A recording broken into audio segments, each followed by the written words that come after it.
It's time for TWiT This Week in Tech. The new Apple Watch is here. I've got one. We'll talk about it with our panel. A great group, too. Christina Warren, Iain Thomson, Jason Hiner.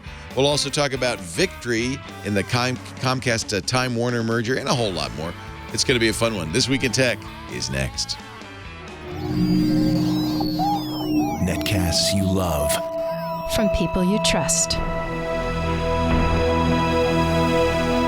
This is TWiT.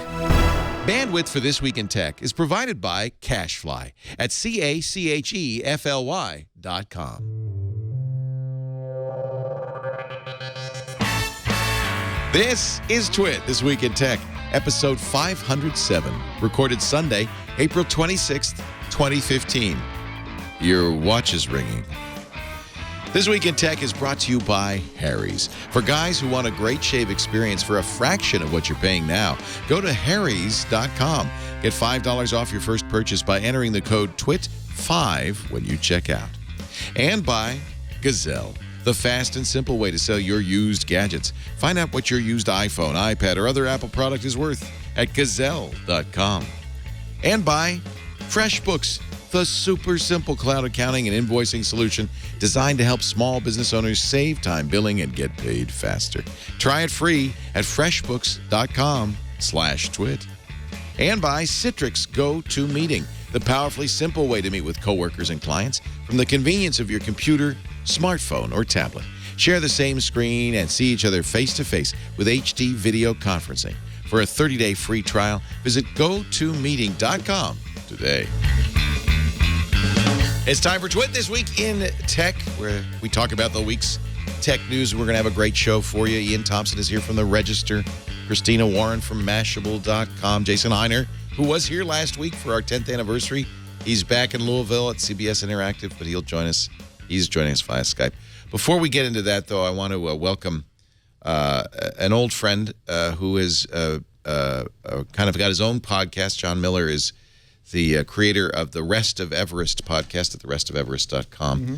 And, John, I know you have a great many friends in Kathmandu and Nepal that you've been to Everest many times. Yes. And, of course, this week, yesterday, devastating 7.9 earthquake hit Nepal. 2,800 at last count dead, probably many more. 17 climbers killed. Dan Fredenberg, who is a Google executive, he was a director of privacy at the X Project. At Google X, passed away at the base camp. Just devastating. This is a YouTube picture. How come we have this? This is one day later, this video.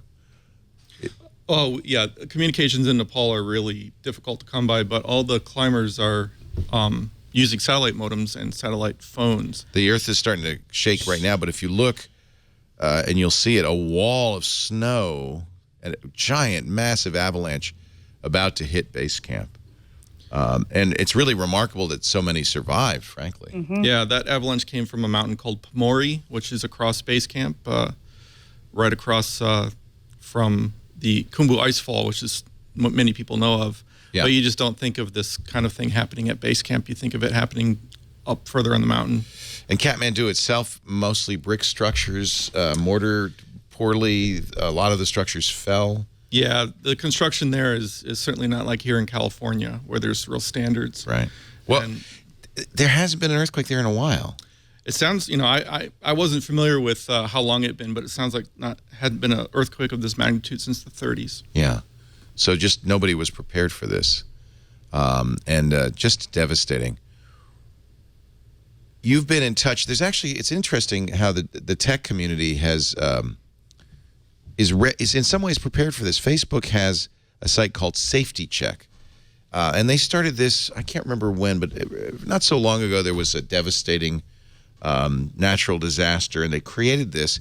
If you're on Facebook and you're near the site of a disaster, it will prompt you to post something to say, I'm okay. And then if you have friends in the area, as I know you do in Kathmandu, we were talking to Chris Marquardt earlier, you can go there and find out at facebook.com/safetycheck. Google has a person finder that's also in effect right now where you can search for people. But a lot of people are missing and unknown. It really feels to me like social media like Facebook is playing a leading role and will continue to play a leading role in disasters as they occur, because certainly in this part of the world, most people, their mobile phone is their computer, and they all use Facebook. Yeah. I regularly chat with Sherpa friends as they're on treks. No kidding. Yeah. On Facebook. Yeah. And wow. And the mobile communications infrastructure is the main way that they communicate, because it's so expensive to run landlines. So everyone has cell phones. It's much less expensive, obviously, for the wireless to be put in. So they all have it, and so it's just really we've been getting much relief from getting reports that people are checked in as safe. There are a number of charities you can give to. Some of the obvious ones like UNICEF and CARE, Project SIVA are involved. But I'm happy to say that Apple is putting on the front page, as they've done in the past, of iTunes, a click to give to the Red Cross to help out. So we just want to urge our viewers and listeners to do what they can. You're still planning to go back to Everest soon, right? Yeah, I mean, I wasn't planning on going this year, but you know, I was thinking next year. We'll see what this comes down to. But yeah, this is a very, very poor country. A lot of income relies on tourism, which is obviously decimated at this point. And so, you know, it's important to get people safe and everything. But you know, long-term recovery involves keeping the economy going. So there's all kinds of things that will be needed. Well, it was just kind of fortuitous that you were in the area, and I'm glad you could come by and give us a personal point of view. And The Rest of Everest is a great podcast for people who are intrigued by this area. And as you and Chris Marquardt have said, because both the people of Nepal are really beautiful, warm people, and this is a terrible tragedy. Yeah, and Chris is going to be going back there in just over a month if things. Is he? If he decides to carry through, so there should be some more information in the TWiT family coming from there. Thank you, John. I appreciate it. TheRestofEverest.com. And just a kind of a heavy note, I understand, but I think this is a time when the tech community can it's heavy times. Get together and do something about this, you know? Maybe donate $1 or $2. If each of you donate $1 or $2, there'd be $250,000 in there. Thank you, John. All right, thanks so much. Meanwhile, here we are talking about the iWatch. Feels a little bit strange, doesn't it? Yeah. Christina, you did you get one? No, it doesn't come until June. I'm mad. That's a very common plaint I hear from a lot of people. No, it doesn't come to June. So I'm wearing Lisa's. I know. I was going to say, I heard you're unhappy with it. If you don't want it, I'll buy it from you. But, no, I'm not that unhappy with it. See, you're not that unhappy with it. No, I guess what I'm saying now, having had it for 2 days, so it's completely conceivable that in time, apps will come out that will make this more interesting. It's certainly I think it's a good-looking watch. This is the 38mm stainless steel with Milanese loop. You notice that what happened there? Because I took it off my wrist, it's asking for a passcode. It's aware of when it's on your wrist.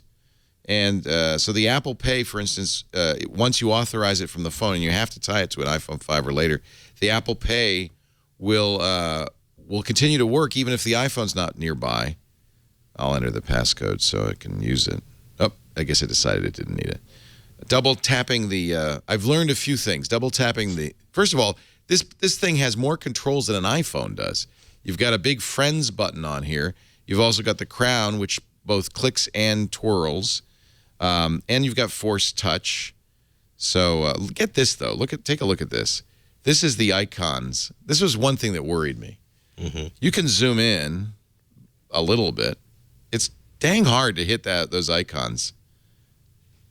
But I'll give you the bottom line take, and then we can talk about the individual things. It doesn't seem that much. I was hoping there's the Apple Pay, so now I would hold this near to a terminal if I double tap that.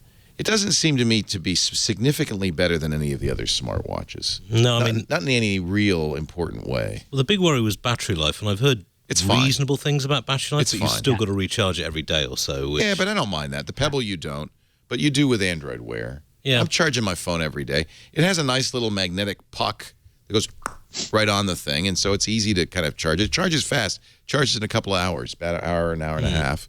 So you could charge it. You can give it a little club nap if you want at dinner before you go back out if it's low. Christina, what do you think of the looks of it? You have gone into Apple stores and tried them on, I'm sure.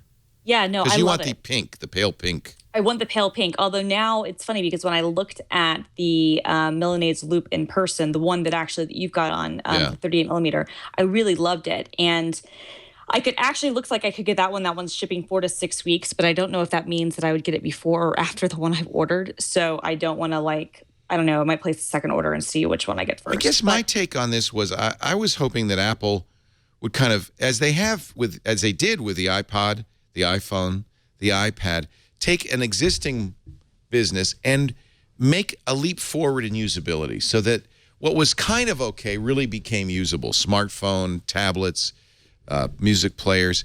And I feel like this is not substantially in any real way different than the Pebble or the Android Wear watches. I mean, it's fine. It's certainly a lot better looking. It's better looking. It is. Doesn't look so geeky. Which I think is honestly a big part of it, right? I mean, that would be my argument that has held back a lot of the other watches has been the looks. I mean, it's as much a fashion device as it is. Is it that fashionable, though? You think that looks that fashionable? I do, actually. I think that looks really nice. I mean, I think it looks really, really nice. Jason, you don't agree? God, no, I don't. But it's like, like Christina's saying, though, it is very personal. Some people love it. There are people who dig it. Like from the first time they showed it, when they unveiled it, like I made the same noise that I just made there. I just went, ugh. I was like, what? This big square thing? You know what it reminds me of? And this is my immediate thought when I first saw it was, it reminds me of in the 80s. Remember those calculator watches in the 80s? It's very much like that, yeah. And we thought they were so cool. I mean, I had one. It didn't have Mickey tapping his toe. That's true. But we thought they were so cool. And then like 5 or 10 years later, we were like, oh my God, we used to wear a calculator on our wrist.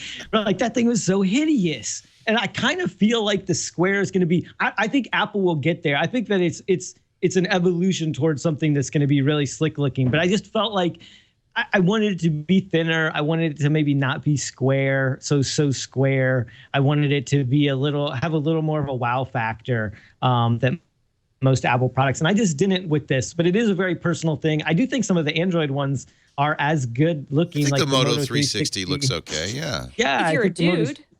That's true. If you're a dude. Huge, I mean, honestly, right? like, this is exactly. huge too. This is big, but it's.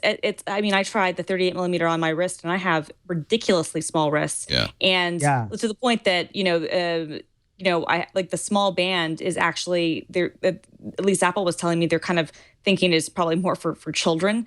Ironically, that's the size I'm getting from my wrist, and it looks great on my wrist. Whereas the Moto 360, you're right, it looks good, but if you've got a small wrist, I mean, it just dwarfs it. And it's such a male-centric device. Me personally, I'm kind of with you, Jason. I wish that maybe this had a slightly different look. I didn't know how much I liked the Square at first, but I'm glad that there's finally a watch where they actually took into consideration that 50% of the public doesn't have gigantic wrists and made something that can at least be styled to be more feminine. That's good. Agree. So I'm glad to hear you say that, because that was one of the things I wondered how many. So I've asked, I've tried to get a sense for, are there women that are excited about wearing it? I haven't found too many, but Christina doesn't count. But you know how industry is. You don't count. You're a geek. You're a geek. No, you're a geek. I'm a geek, but I also spend like $500 on handbags. Like, okay. So you're fashion forward. Yes. Yeah. Definitely. You're a fashion forward geek. Yes. Yeah. But I mean, you compare that to, say, for example, the LG, which is a clunking great bit of technology which sits on your wrist. And I've got fairly slim wrists as well. And I tried it on and it looks horrific. I mean, the Apple Watch does look pretty good, but I'm still not sold on the whole functionality. I don't think it does much for me, but I may be wrong. And maybe maybe apps will come out that'll blow me away. Yeah. People are getting excited by things like, oh, I can touch the Shazam button, it'll hear songs. That doesn't matter to me. You can, unlike most, you can't make phone calls on the Android Wear watches. You can only see that a call's coming in, then you have to pick up your phone. You can make a phone call from this and talk to people. I'm not sure a lot of people are going to do that. You can talk to Siri on this, and actually Siri seems to work better on this, frankly, than it does on the iPhone. I don't know why that's is. That's what CNET, their review, CNET's review on it said the same thing, that they felt like Siri worked better on the watch for some reason than it does on the phone. But I do agree with you, Leo, that I think that there's not a lot of great functionality that knocks your socks off with this yet. I felt like they tried to do too much and they were a little undisciplined with this. They didn't pick a few things and try to really make them great like they normally do. And so I think this shows that they're still, they're taking it's baby steps out of the post Jobs era, right? Because the lack of discipline does, I think, show in that way. But there are a few things I think that there are some glimmers of hope for me that make me think like, okay, this I could see being pretty interesting. And one is like the American Airlines thing. They worked with American Airlines, I think a couple other airlines too, but where, it automatically will have your boarding pass. It'll put on there. It'll even show you like your flight in progress. It'll show you like how much time is left and those kinds of things. Like that's pretty cool. Like you can have that on your phone. And that's cool, but I could see myself wanting to glance. There's a couple glanceable things where I see like, okay, that would make sense, and I would like having that without having to get out my phone, every time I want to do that kind of thing. And I think if they would have laser focused on the stuff that would be better to just glance and not take out the phone, the better this product would have been. And I think they're still finding their way a little bit there. Yeah, I mean, if you've got to carry the smartphone with you anyway, then I don't really see that there's an awful lot there at the moment to justify what's a really quite high price tag for a bit of hardware. This one's $650. Yeah, as displayed on my wrist. You can get them for as little as $350. The one you're going to get, Christina, will be $350. No, the one I'm going to get is $750. Oh, never mind. You're going to get the stainless steel, huh? It's the stainless, the stainless steel and the light pink modern buckle, plus Apple Care, plus tax. Yeah, I did buy Apple Care with this because, gosh, only knows what's going to happen to it. Exactly, and since seeing some people with the Sport Watch who have had some issues. Somebody dropped his in it, and there's on Google. I saw it's Google Plus. Yeah, I saw that, and. He's not happy with it, which, makes sense. And I'm thinking, God, if I'm going to spend this much on a watch or any item, really, I always get the It's also slow. Watch how this is launching Flipboard. It takes a long time. Well, this is it. I mean, it's version 1 of the technology. It's going to be outdated in 18 months. I mean, how long it's taking to launch Flipboard. This is the processor in this is the equivalent of an iPhone 4, I'm told. Yeah. It has a decent heart rate. I like the idea that it's always, or every 10 minutes measures your heart rate. I rode a bicycle in yesterday to kind of test that, and but nothing on here is significant, in my opinion, significantly better or different than the existing smartwatches. All right, maybe you could say aesthetically there's a difference, although that's a matter of opinion. You know what I really get from this is the strength of Apple's marketing. That instead of saying it vibrates, which is really all the taptic feedback is vibration, the taptic engine will give you a subtle tap on your. It's an amazing marketing ability they have, and not to diminish it. I mean, the ability to tell a story like that and get people excited around something that is essentially just vibration. Yeah. They tell better stories than anybody else. They tell great stories. The navigation on this watch is virtually identical to the navigation on my Moto 360. It vibrates when you're supposed to turn left or right. It doesn't vibrate slightly left or slightly right. This sort of feels like it's slightly left or slightly right. Yeah. But not enough that I can't not look at the watch and know which way to go. But also for navigation, you've got to rely on Apple Maps, which... you have to use Apple Maps, although I presume Google and others will... update their apps. One of the things that happened that is very different is there were, before the watch even came out, 2,000 apps on the store, and there will be more all the time. Right. And that's different. That is different. And the one thing I would say, too, is these are all the apps that you're seeing, with very few exceptions, have been created by people who have not had access to the watch. They've had access to the simulator, which to me is actually a big difference, because I think that, right now, I think your criticisms are probably are dead on. It's not demonstrably different from a Pebble or from Android Wear, but you give this thing a few weeks with developers actually having a chance to use it natively and start to create experiences with the hardware. I think that we might start seeing some really interesting things, because that's what we've seen in the past, with both the iPhone and especially with the iPad, where what we really saw come and make the devices and the platforms, frankly, so unique was after developers really had a chance to play with it. Because otherwise, this is just out the gate. You've got all these apps, but people are basically making extensions and, it's running little widgets on the screen. I'm looking forward to seeing where we are, at WWDC. And I'm also looking forward to seeing, how they open up the APIs for this thing and allow it to do more stuff. Yeah, it's definitely 1.0. It's very 1.0. But they have, it's funny to see how different this company is from when the iPhone went out and they were really not sure if they wanted third-party apps on it. Right. And third-party apps is what kind of made it. And they were way out front on this one.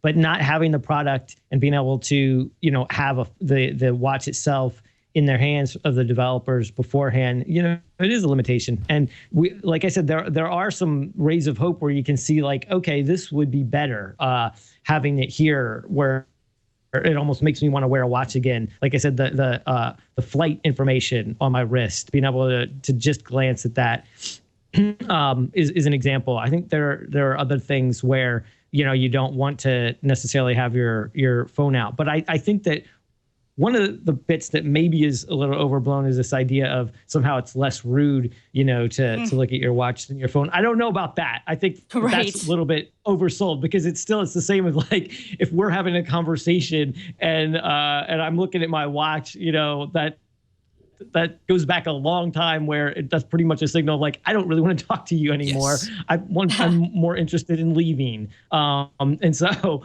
yeah, I don't think that part is as significant as even Apple has kind of said of like, you'll have less, you don't have to take your watch out of your smartphone out of your pocket 27 times an hour or whatever. You see, I think the research said.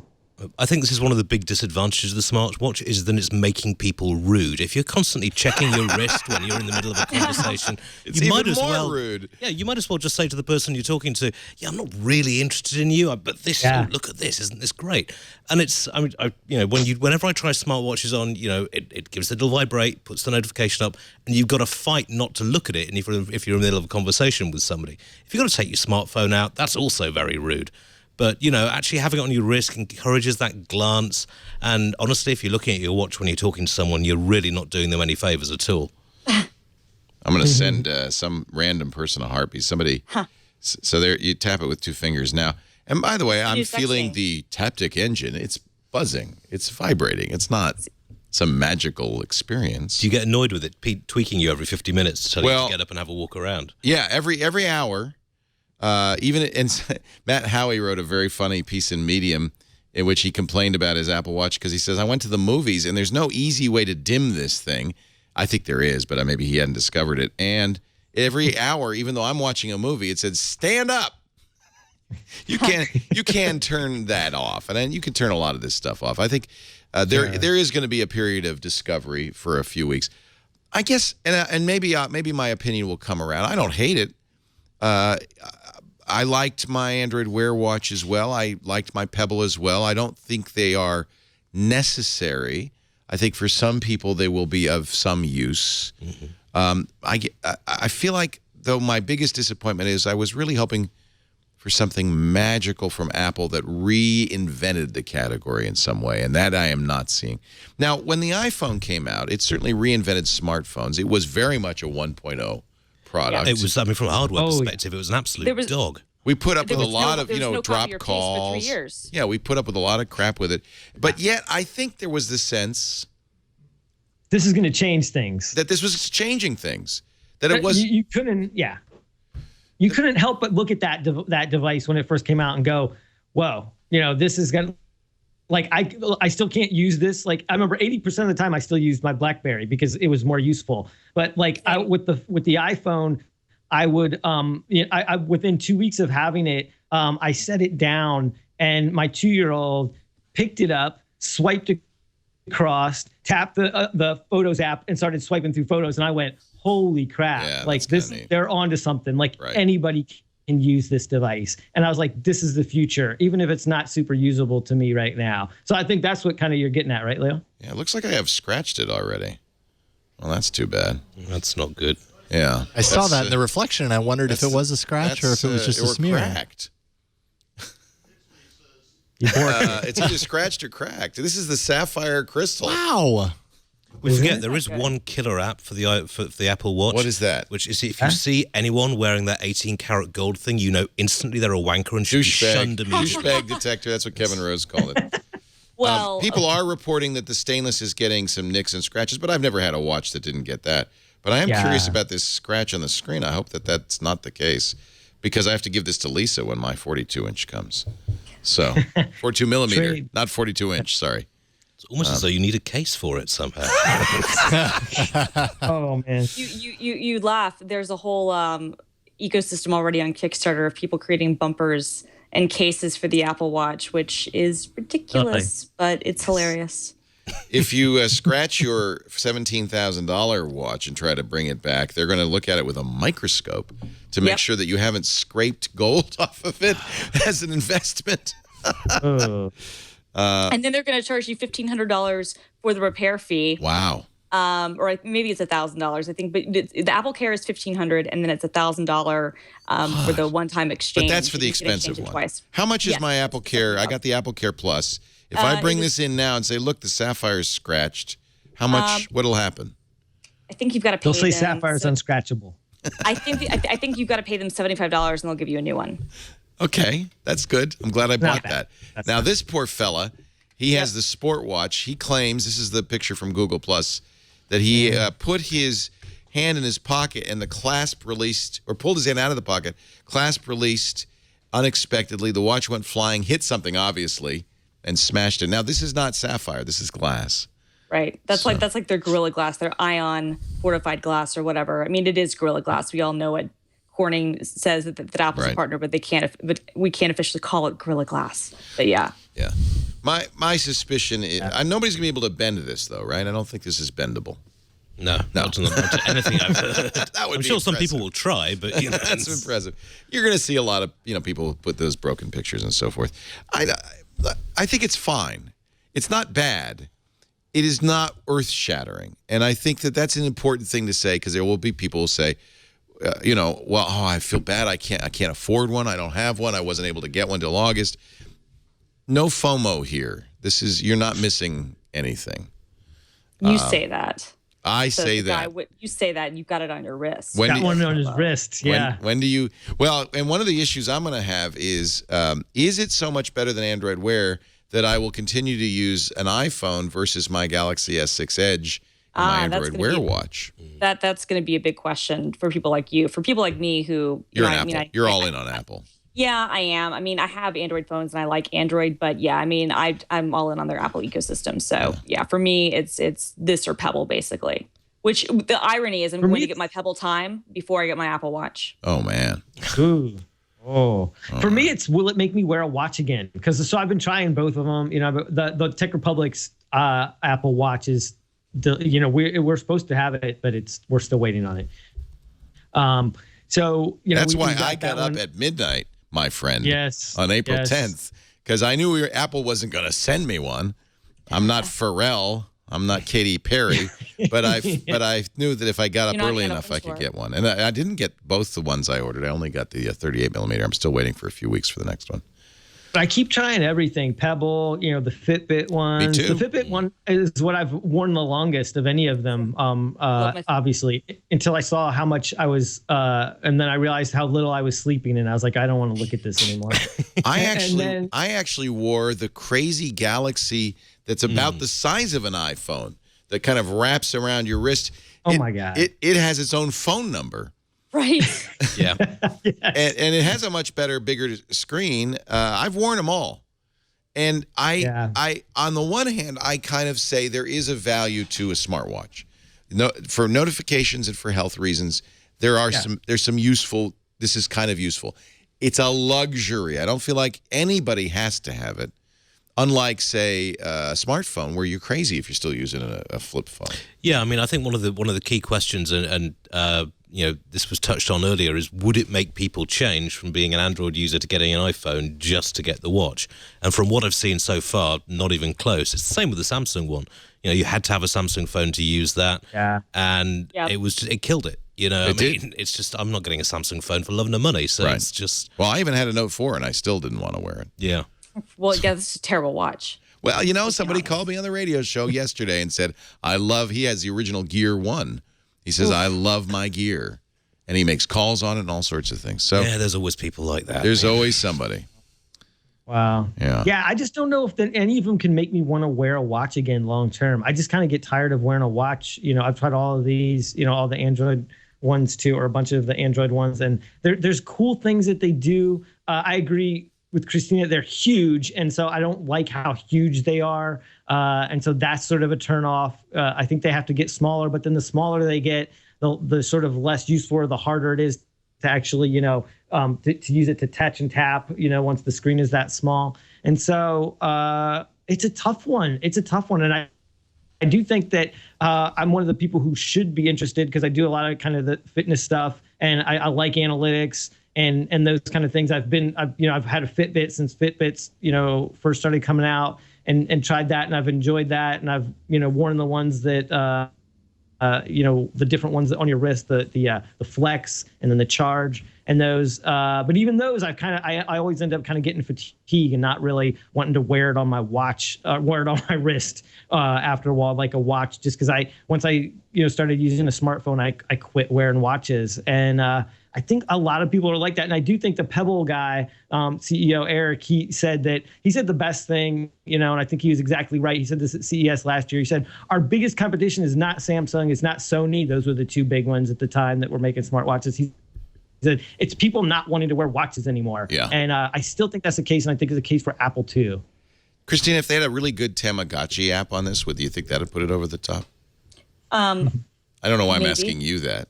Well, I have this game Hatch on my iPhone. I have a virtual pet on my iPhone that I've been playing for over a year. Somehow you knew. No, Hatch needs to come out with the Tamagotchi app, or somebody needs to, and that will make it amazing. Then I could stroke my watch and keep my Hatch happy. My hatchling happy. What I really want to is I want somebody to create Snake, the old Nokia Snake game.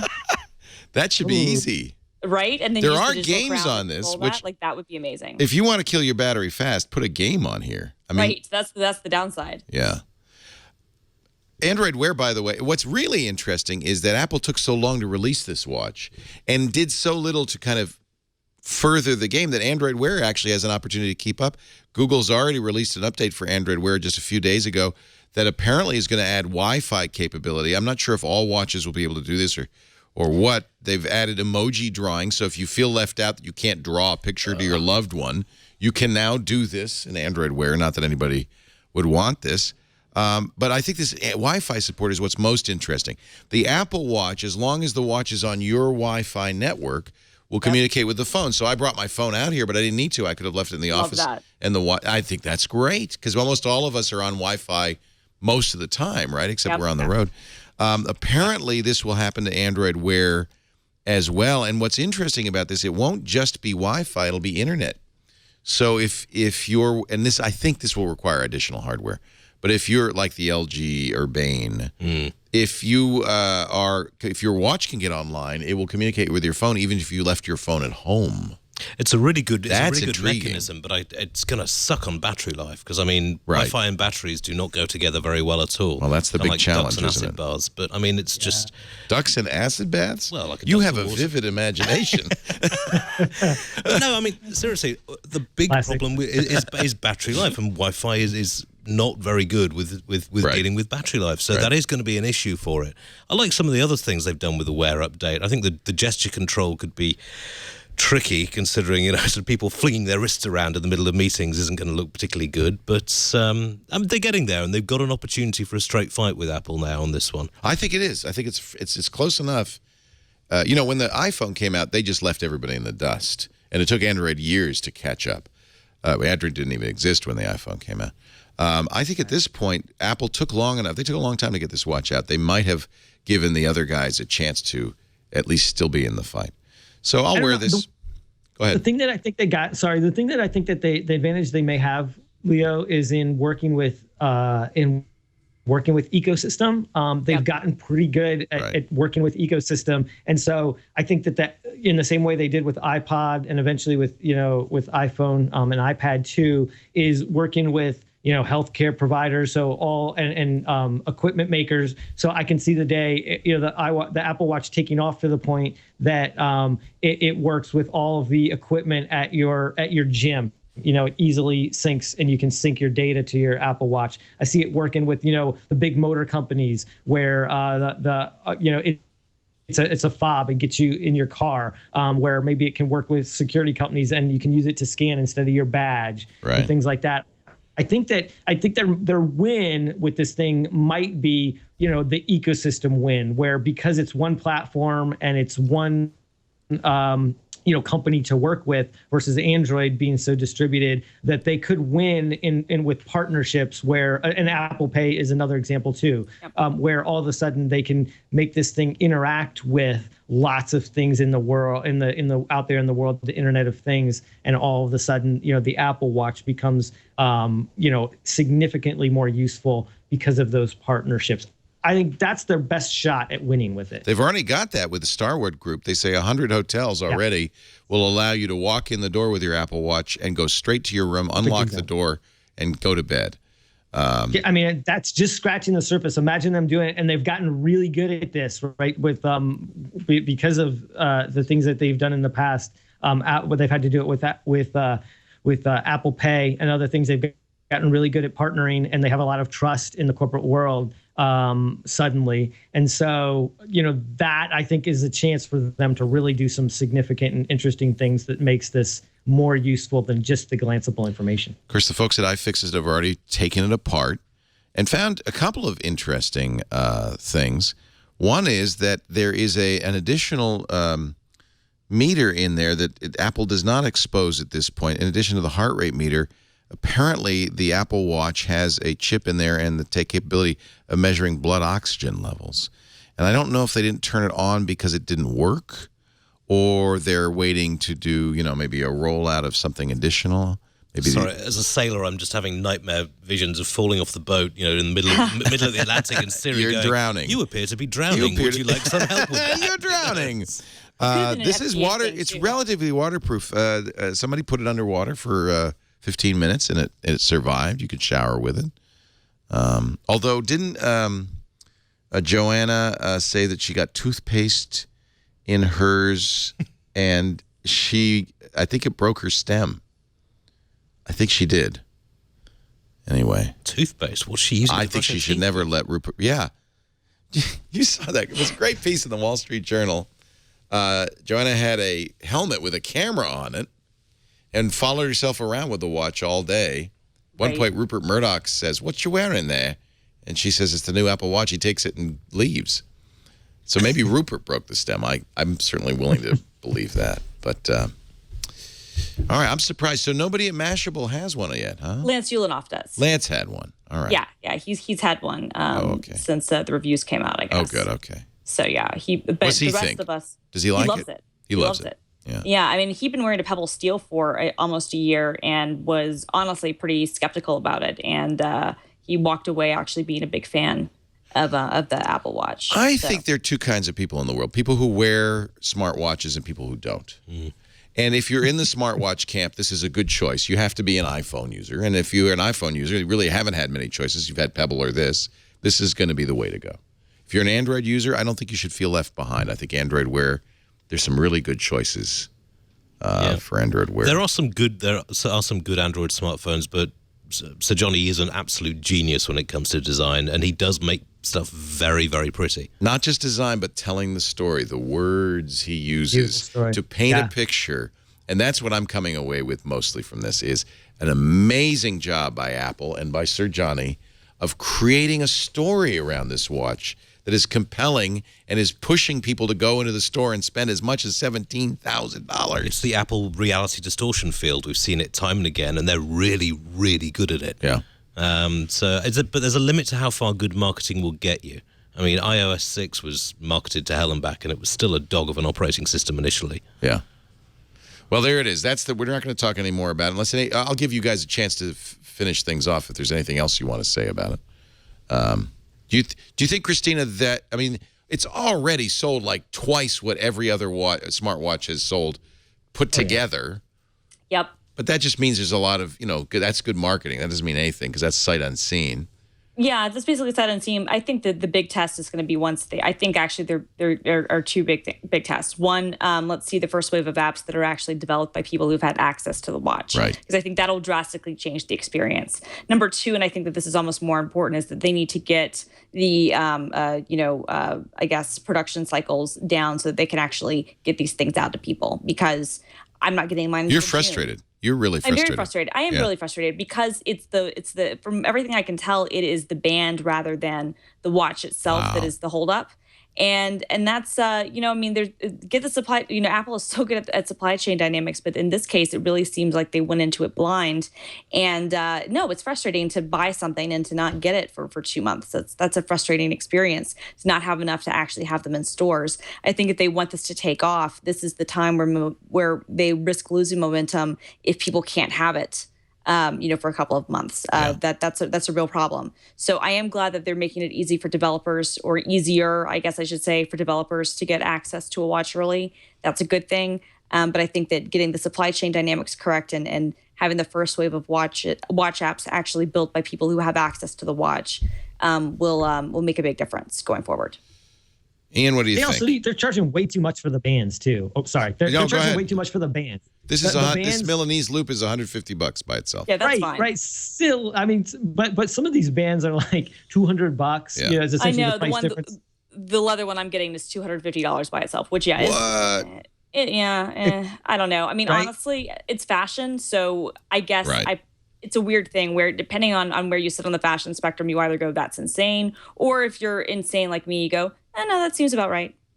I think it's easy to take the band off, and so Apple hopes that. Let me see if I've not taken mine off. Yeah, I think it's an industry standard connecting point. Is it? So you should be able to swap out other wristbands. Not just Apple's. Yeah. Any kind of bands. Yeah. So this is a standard. This thing. Yeah. Ah. Yeah. Well, I do love that, and I've other watches. It's hard. You got to get the pins out. You have to buy a special knocking tool to do it. This was very easy. It's the first time I've done it, and I was able to take it apart very quickly. And so I think that the idea that you could have multiple bands, one for night, one for elegant, one for sport. Well, if they're charging $250 for a band, then that's going to rack up a lot of funds very quickly. Yeah. I mean, it reminds me of what they used to do with RAM. Remember how RAM upgrades for Macs used to be just like insane? It would be like $300 or $400 for RAM, where you could get it for $100 if you just went through, did it yourself, did the upgrade yourself. It sort of reminds me of that. They're sort of making extra on the accessories, which seems a little silly. But like I said, I do think the success or failure of this is watch the ecosystem play, because they haven't, they've done a good job of selling it.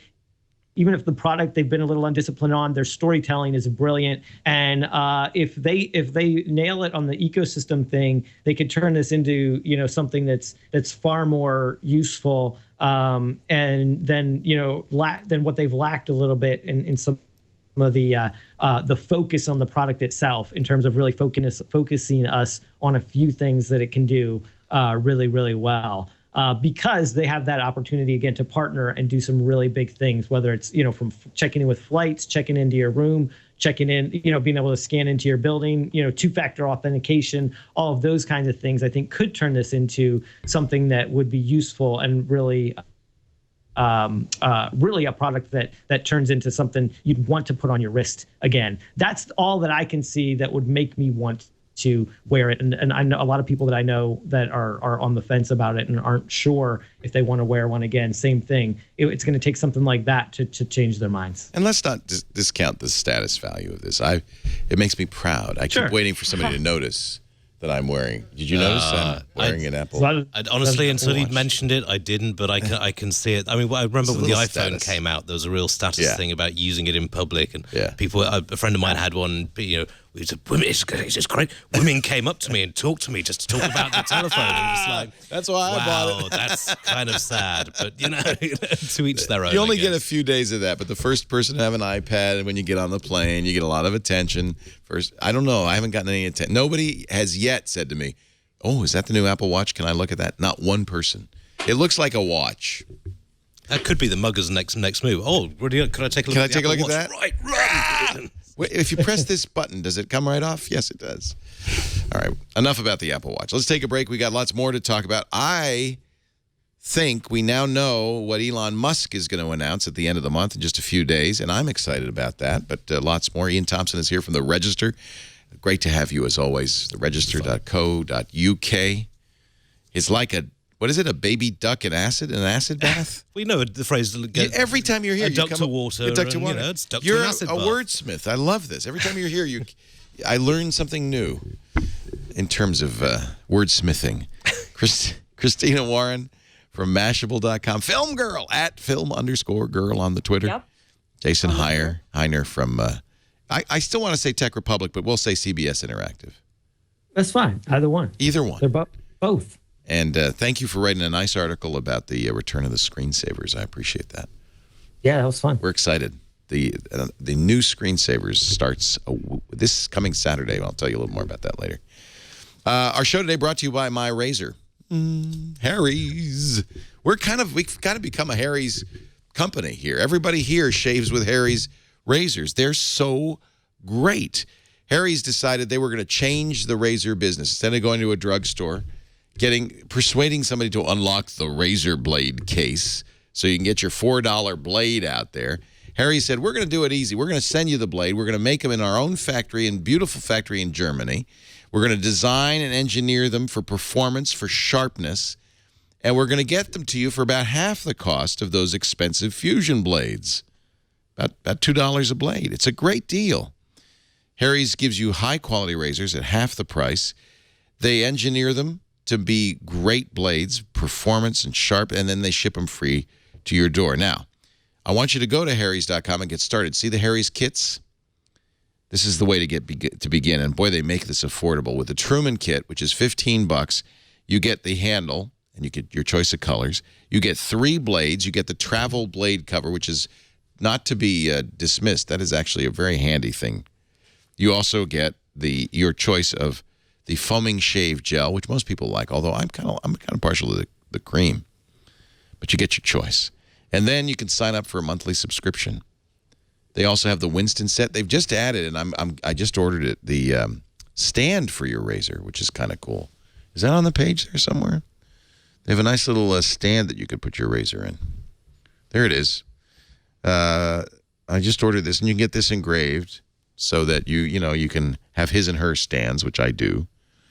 I was going to say, is there something to lock it in there so I can stop my wife using it on my own? Exactly. Legs, you know? You tap your watch to it, and it pops out. Fingerprint scanner. Scanner. That's a great idea.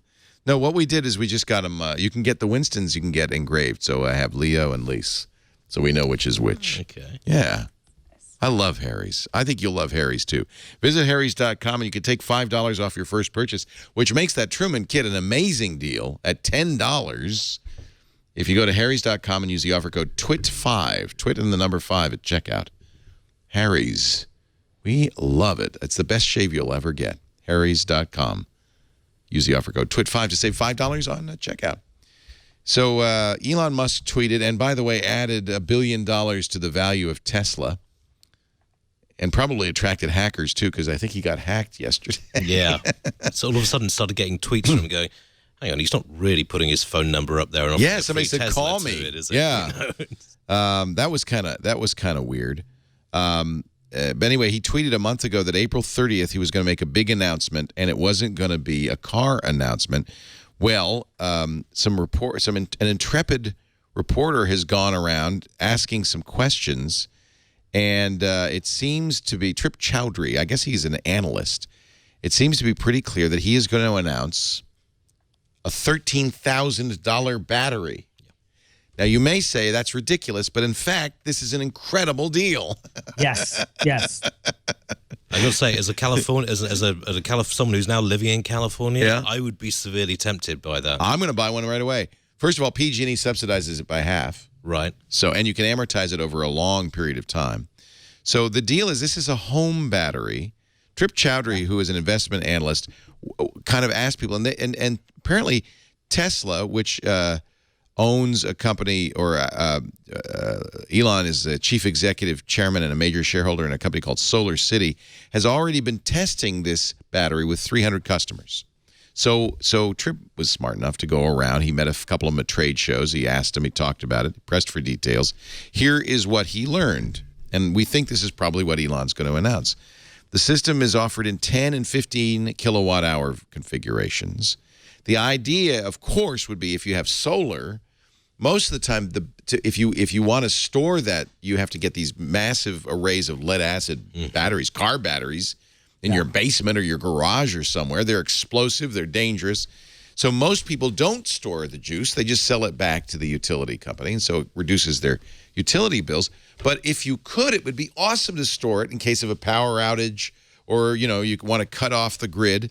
So this is enough to do that. PG&E is here, and I imagine other places, other electric companies will do this, offers a 50% rebate.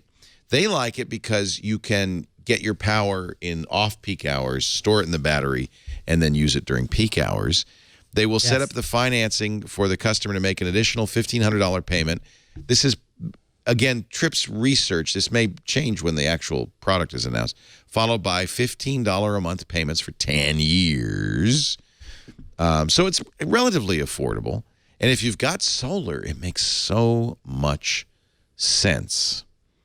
A lot of the problem with all of the renewable energy, new forms of clean energy is storage and transmission. Our grid was not meant for these types of power, and so we lose lots of it. Solar, especially, the transmission of it, you lose a lot of it in transmission, and so it is better to store it right away. And if you're selling it back to, also you have the problem that if you're selling it back to the power company, like they're charging you whatever they want, right? Or they're basically paying you whatever they want. There's no competition, and so they can make money off you, right? They can buy that from you for a certain amount and then sell it to someone else at a higher price, and so you're at their mercy.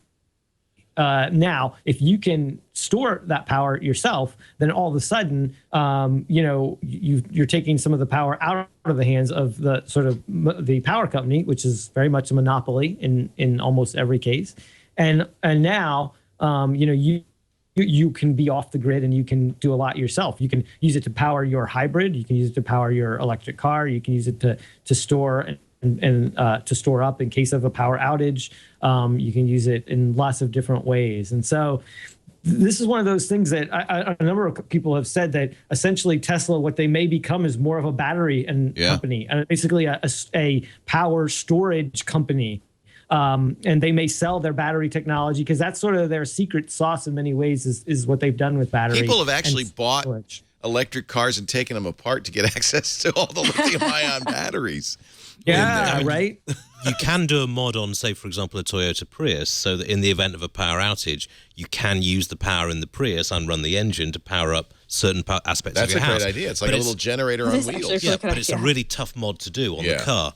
But something like this, I mean, particularly if you're working with, if you've done that, signed up with Solar City and you've got solar powers on top of your house, this is a great way to store it. And as I say, if we live in an earthquake zone, so who wouldn't want to rely on backup power?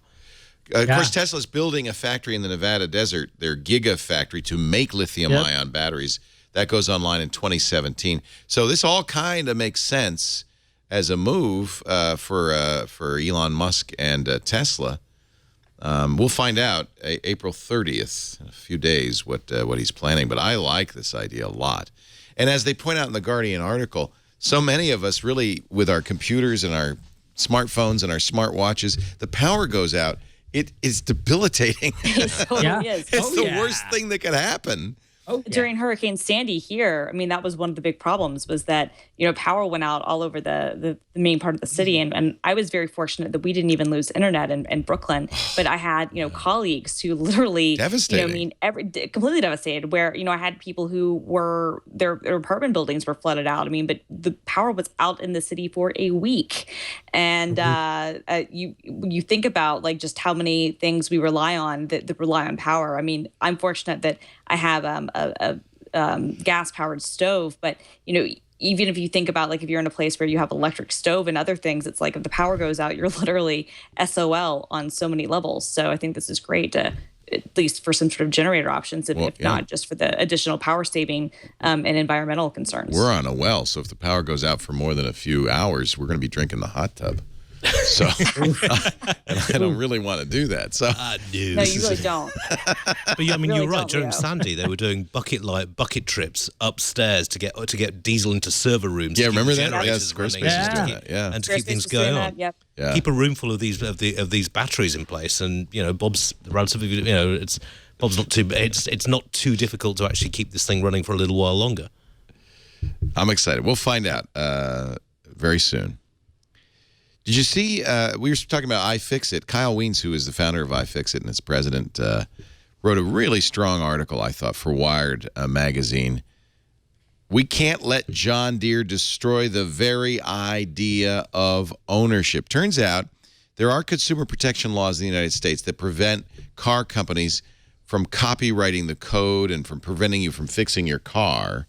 But there isn't anything protecting tractors. So John Deere, which makes, of course, these $100,000 combines and tractors, these very powerful devices, have applied to the Copyright Office saying farmers don't own these tractors because of the computer code. The farmers get an implied license for the life of the vehicle to operate it. It's John Deere's tractor, writes Kyle. You're just driving it. Several manufacturers submitted similar comments to the Copyright Office, saying the DMCA, the 1998 copyright law, protects the copyright on the code in our tractors. You cannot modify them, and you don't own them. So if you want to fix your tractor, you have to go to a John Deere authorized service representative and pay whatever he says, because only he has the computer equipment that can fix that.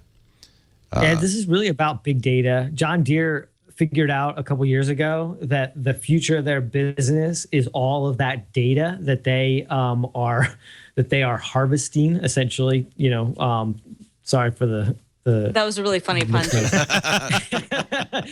for that it's one. It's a thinking man's pun. Good, I like it. Yeah. They are harvesting all that data because that data in the commodities business, which is what all of their customers are in, is absolutely invaluable, right? If you're a farmer and you know what your competitors and your neighbors and all of that, what they're selling their stuff to market for and what their yield is and all of those kinds of things, then all of a sudden, that information is gold. And John Deere is now sitting on that information and they can sell that to farmers, right? And they can. One of the arguments the company gave to the Copyright Office is, if we allow owners to mess around with the code in the tractor, they might pirate music through the vehicle's entertainment. Are you serious? Yeah. Oh my God. They're hoping the music industry will support this move. I think even the music industry is like, yeah, you know what? What? Wow. I stand corrected, by the way. Apparently, we have some farmers in our chat room. They say the combine is $300,000. The tractor is $150,000. So you're talking $300,000 to $500,000 for one of these. All that just to borrow the hardware. And you don't own it. You're only borrowing it from John Deere. There is a law going through Congress right now to do the very same thing to vehicles, to regular cars. You really do want to write your Congress critter and say, I like the idea that I could fix my car myself. Right. That I can buy third-party OBD2 connectors and look at the data in my car, and I want to keep that right. Yeah, right. But the irony is, okay, so you might be able to want to fix it, but that era of being able to fix your own cars is slowly going away. I used to get under my Volkswagen and I'd set the timing and I'd change loosen the oil bolt and change the oil in the filter. I used to be able to do all that stuff. No, my husband and I talk about this all the time, and obviously in New York we don't drive, but that's the whole thing. You used to be able to do that, and now you would have to have a really expensive setup to be able to do that stuff. So, whether there's a law in place or not, effectively the industry is, kind of making it so that you've got to go to these authorized, or at least. I want to hack my tractor so I could take the governor off and go 90 miles an hour down the freeway. That's what Yeah, I that want was to. cool. Well, I mean, that is something that insurance companies are increasingly doing now. If you get into a car wreck, someone will They'll check check, over to yeah, make they'll sure your plug into engine the hasn't been OBD2. chipped. And if Yeah. it has been, you're screwed. Yeah, that's a very good point. And I think in some ways farmers are maybe more used to this because, they don't own their corn seeds either, right? Monsanto makes sure that the genetically modified corn is only leased. Because in the old days, remember the old days, you'd plant a crop and then you'd take a little bit of that crop and you'd use it for seed next year. Can't do that. In fact, didn't Monsanto sue somebody who sued seed sorters? Yeah, because the seeds were blowing over the fence. Ah, yes. he had corn and you didn't pay for. He didn't pay for the corn. Well, it was also a problem because he was an organic farmer, and this stuff was GMO, so he didn't want it in his field in the first place. But they successfully managed to sue him for having, for theft of their intellectual property. It's crazy, ridiculous. But they went after seeds. Sorry. Sorry, go ahead, Ian. Oh, it's just they went after the seed sorting industry as well, so it's harder and harder for farmers to actually get their own seeds and make their own crops that way. It's an attempt to do a Microsoft on the seed industry, basically. Yeah, and Monsanto's also into this big data, and farming business too. We wrote a long form article about this on Tech Republic called "How Big Data is Going to Help Feed 9 Billion People by 2050." Wow. And that's and it's about how these companies, Monsanto and John Deere particularly, are using this data and again harvesting this data to manipulate farmers, to manipulate markets, and they understand that this is the future, and they're trying to get a step ahead of farmers. And the farmers, there are people out there that are helping farmers band together to make sure that they can control their own data, to make sure that they can that they realize the value of this data and all of this. So there's like almost like this big data war coming in farming, and it's important stuff. And these companies are trying to get ahead of it. And I really do feel like this article, which Kyle wrote, which is really well done. But I think at the root of this is sort of John Deere wanting to make sure that they have control of that data. Yeah. Wow, isn't that interesting? We're going to take a break, come back with more with our great panel, Christina, Warren, Iain. Isn't Iain a version of John? Ian is like a Welsh John. A Welsh? Do I look like Oh my God! Do I look like I interfere with sheep, young man? No, no.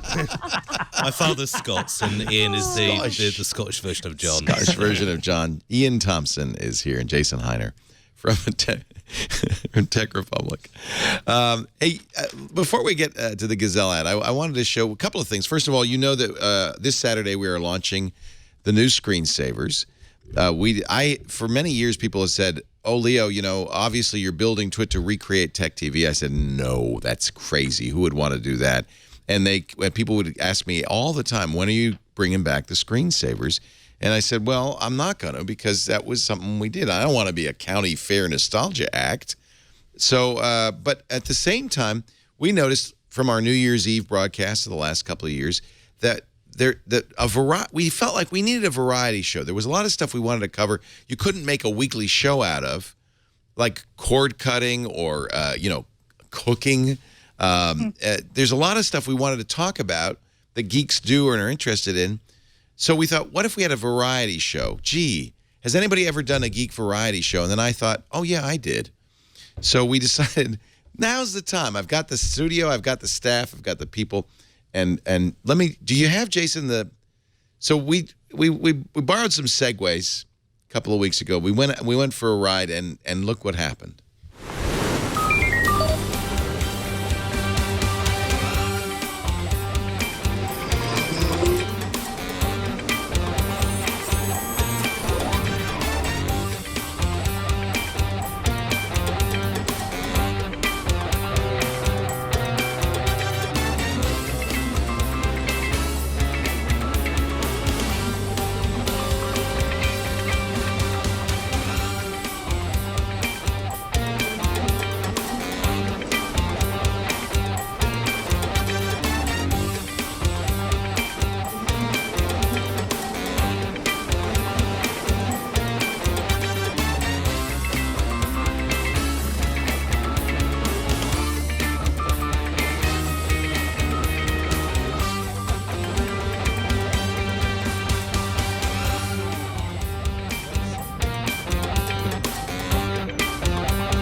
So we figure we'll do a Sábado Gigantico every Saturday afternoon, right after the radio show, about 3 p.m. Pacific, 6 p.m. Eastern Time, 2200, starting May 2nd, this coming Saturday.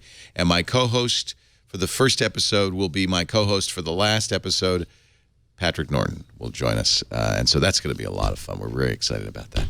We had a great week on TWiT. Did you miss anything? Here is a little compilation of some of what you missed. Previously on TWiT. Oh, baby. Okay, here it is. This is the stuff. She is. Before you buy. Hold the Apple Watch up to the camera. Really?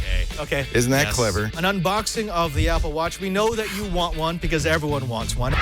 This week in Google.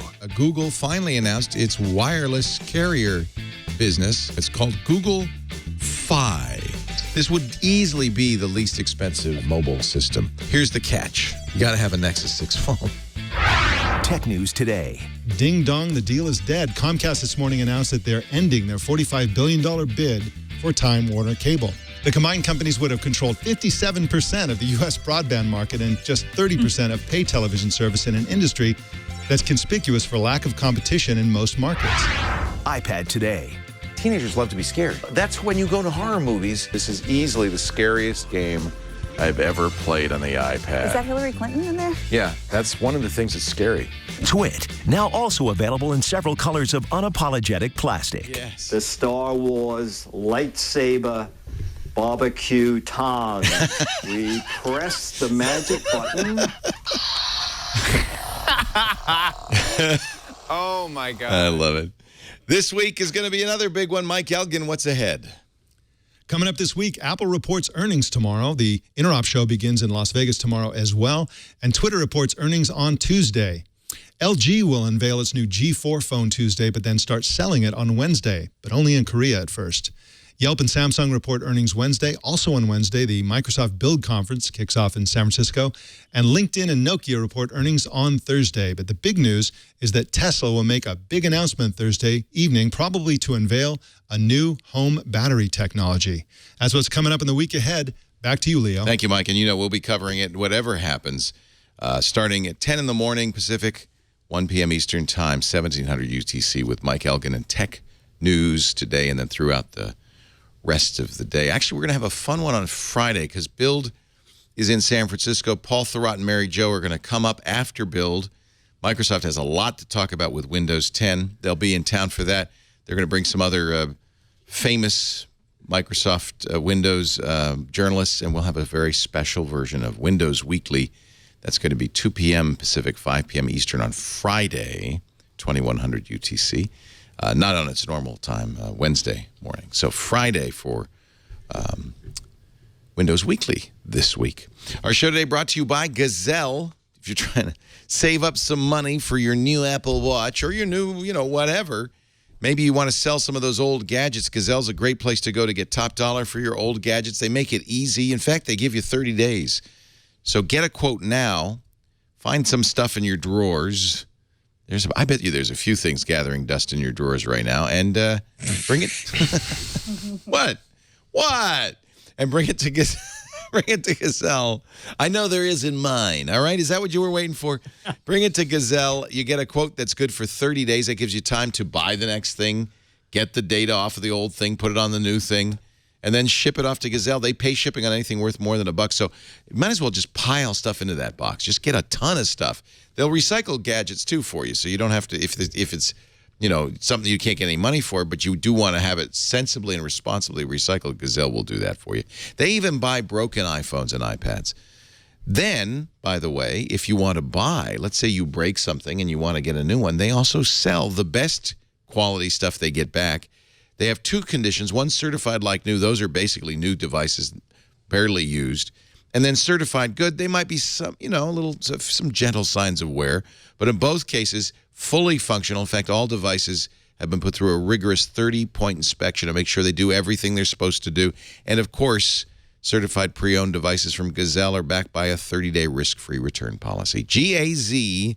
To buy or to sell, you got to go to Gazelle. Gazelle.com. It's where we sell all our old gadgets. And the pace of gadgets is accelerating. Did you hear the new G4, new phone next week? I mean, it just is moving so fast. In some ways, I feel like Apple's at a little bit of a disadvantage. They can only iterate once a year on this stuff, right? And some of these Android devices, every few months, there's something new.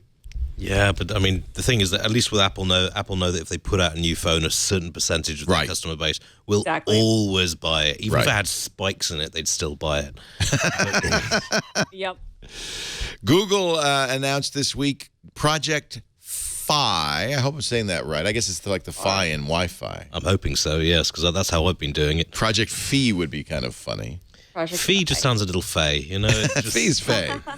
They're going to be a wireless carrier. We knew this was coming, but now the details are off. It's not exactly a threat to Verizon or AT&T. First of all, you have to have a Nexus 6 phone. And that's a small group of people. Yeah, they're not a small phone, though. I mean, they're big. It's just that's their 6-incher. Exactly. Yeah. You've got to have a Nexus 6 phone and really big pockets. You use a Nexus 6, don't you, Jason Howell? Host of All About Android. I do indeed. And yes. Producer of this fine show. I'm using my second Nexus 6 because I dropped the first one because it was so dang large and I didn't have a case on it. Now I have a case on it, and the world is a beautiful place. I have my Nexus 6. I stopped using it because it was so big. Yeah. But I love it that it's pure Android 5.1. I think my criticism with the 6 has been just that it's big and that's nice, but it's kind of big without a reason for being features. Yeah, big. It's just big for big's sake. It's not a great screen. It's an okay screen. It's not a great camera. It's an okay camera. I really like the S6. I really do. The S6 Edge, the Galaxy. And you're using that right now. Are you going to review that before you buy? Yeah, I've actually got my review in the can at this point. The edgeless version. Yeah, I liked it a lot. The camera is phenomenal. Oh man, that camera blows me away. On the other hand, you won't be able to use it with Project Fi. Now, so let me give you the details, and then we can talk about why is Google doing this. So it is a $20 a month, no contract, cell contract. They use Sprint and T-Mobile. They're going to be a reseller, an MVNO of Sprint and T-Mobile.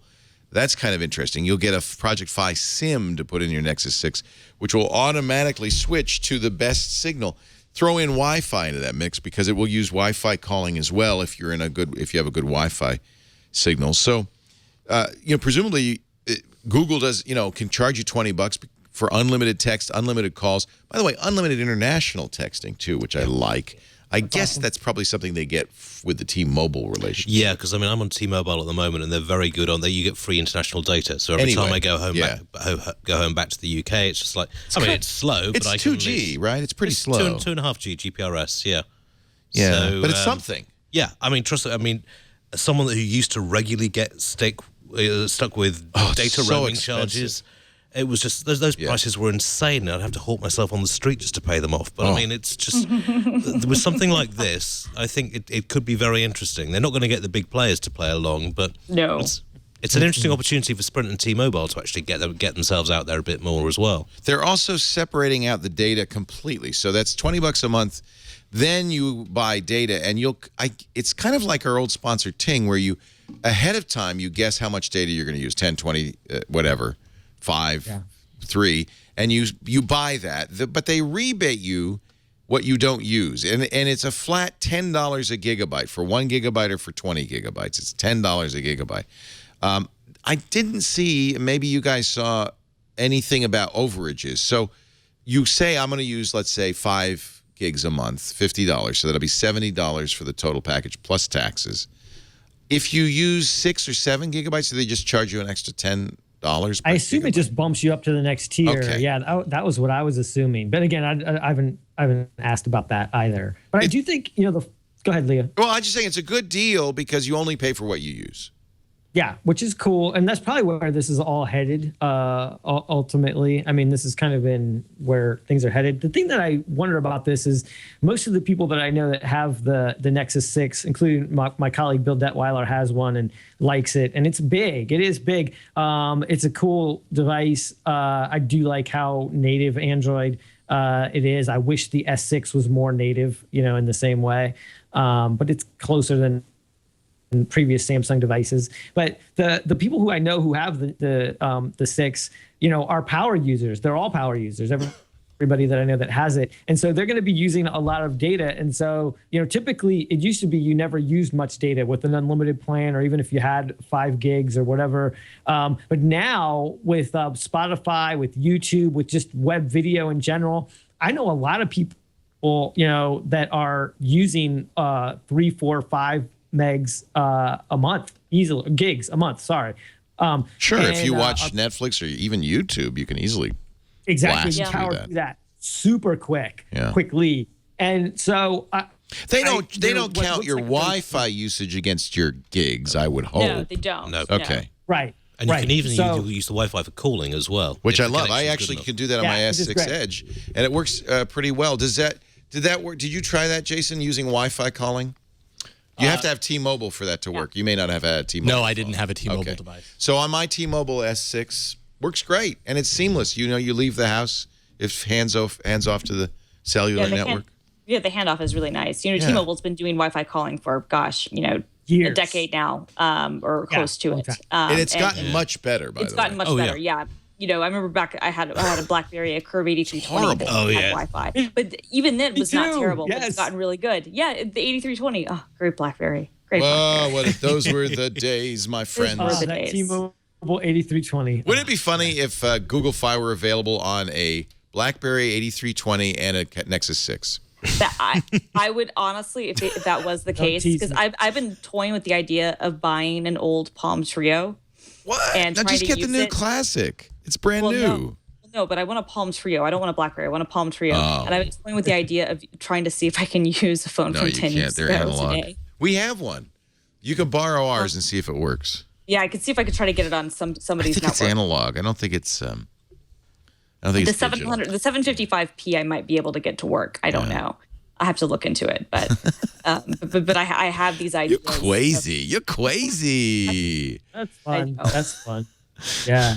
Cool. The funny thing is, Apple looked at doing this too. MVNO. I think especially when they're having all that challenge with AT&T. When they were exclusive on AT&T for those first few years. Yeah. And they kind of decided, we're just not in the wireless business. We don't want to do that. But Google, I think Google's getting better at all of the kinds of things that, in terms of being an internet provider. I do think that long-term, this is another one we've written a long-form article on Tech Republic about Google Fiber. And our conclusion is that they're in this for the long haul. They are trying to change the carrier arrangement, but they could make money. We think that they are making money on this, and they will make money on this. And that they're serious about it, and it's something that they're good at, right? And they know that it increases their bottom line the more people use internet. And obviously, they're sending up balloons now and doing, Wi-Fi via drones and all kinds of crazy stuff. I mean, I think that they are in the internet business for the long haul, and so it completely makes sense for them to become an MVNO and get their feet wet and figure out what it looks like to try to be a wireless carrier, or at least, a middleman that's peddling wireless. Wireless networking. But who's to say that they don't buy T-Mobile, that they don't start buying up wireless carriers? Would not surprise me at all. I think that long-term they want to. I think they would face significant challenges if they tried to buy from the government. They would. Oh yeah, they would. Absolutely. Because to me, the big thing that this is about and has been about is all about them getting data. They can say that it's for other reasons, but they want the data because more increasingly they're losing people who are going on mobile, right? That's their earnings. They're trying to dispel that myth, but it's the truth. But Apple's blocking Google. In fact, if you do a search on the Apple Watch, you get Bing. Right. They can say that they anonymize the data. They can say that they're not invading your privacy, and we can kind of get into how paranoid I may or may not be about the fact that I don't think that I would, under any circumstances, want Google to be my wireless carrier. They know enough about me as it is. Maybe I'm overly paranoid, but I do think that by being in the ISP game, whether it's through Google Fiber or with a carrier, they have access to all this information. No one knows more about what you do on the internet. No one than your ISP. They see everything you do. That's why Google wants to be an ISP and will be an ISP. Oh, that's interesting. Exactly. Long term. And maybe I'm just an idiot, and there are plenty who would agree, but I don't care if Google knows everything. I want the more Google knows about me, the more useful Google Now is, for instance. Well, sorry, you're saying Google Now is useful for something? No, it is. If you let it know enough stuff, the cards, it tells me my bill is due for American Express tomorrow, and I mean, it tells me all sorts of stuff. It says, I see you're leaving tomorrow on a plane flight. Here, you could get, here's your, it tells me all sorts. I love that. I want it to, it's Ex Machina. I want the Google bot to know everything about me. I want to have sex with it. Wait a minute. I'm sorry. I lost my head. Wow, there's a mental image which is going to linger. Right. Isn't that what happens in Ex Machina? It says graphic nudity. I don't know. I think Google know an awful lot about us already as it is, and they will know more if they're an ISP. But from a purely selfish point of view, I really like this to succeed because I am just sick.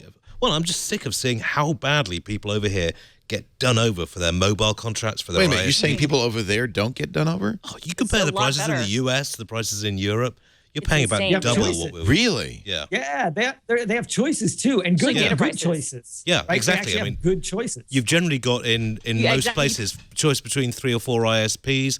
They're all competing on price. Same with mobile vendors. I think there's 7 in the UK now, and they're all trying to undercut each other on price. I have to say though, the Project Fi does not sound like it's that good a price. I mean, I probably do use 5 gigabytes. So now it's $70 plus taxes. Yep. It's exactly what I pay T-Mobile. I kind of have a theory about this is that we aren't going to know anything until it actually finally rolls out, right? Because if this interconnected web of millions of Wi-Fi access points actually has the ability to be blanketed enough in your region, your geographical location, that you're always on it, then it doesn't matter how much data you use right now. It matters how many Wi-Fi access points surround you. Well, here in Petaluma, because if you're hopping on it all the time, you aren't going to use very much. If you're an Xfinity customer, you pretty much never have to leave Wi-Fi here in Petaluma because of that thing Comcast does where they take over wireless routers and make them available. Yeah.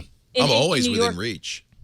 In New York, they've gotten pretty good too because there's a group between Optimum, which is Cablevision, Comcast, and Time Warner, where basically all 3 can kind of roam on one another. So it's not everywhere, but it's a ton of places. I'm an Optimum subscriber, so I have access in a lot of places. And so then you don't even need a cellular service.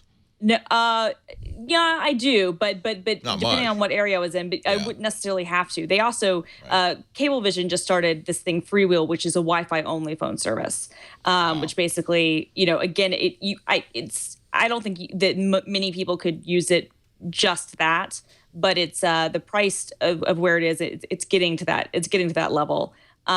Also, I mean, I think that, you look at what I think Google Fi is very similar to is things like Republic Wireless, which is another MVNO. And I've used Republic Wireless. It works really, really well. I use it MotoX. Yeah. They exactly. And it's a very similar kind of idea. So, I mean, I think that it's their way of kind of like Jason was saying, kind of getting in the door of wanting to kind of be this ISP, be this carrier. If getting all my information is so valuable, shouldn't I get this service for free?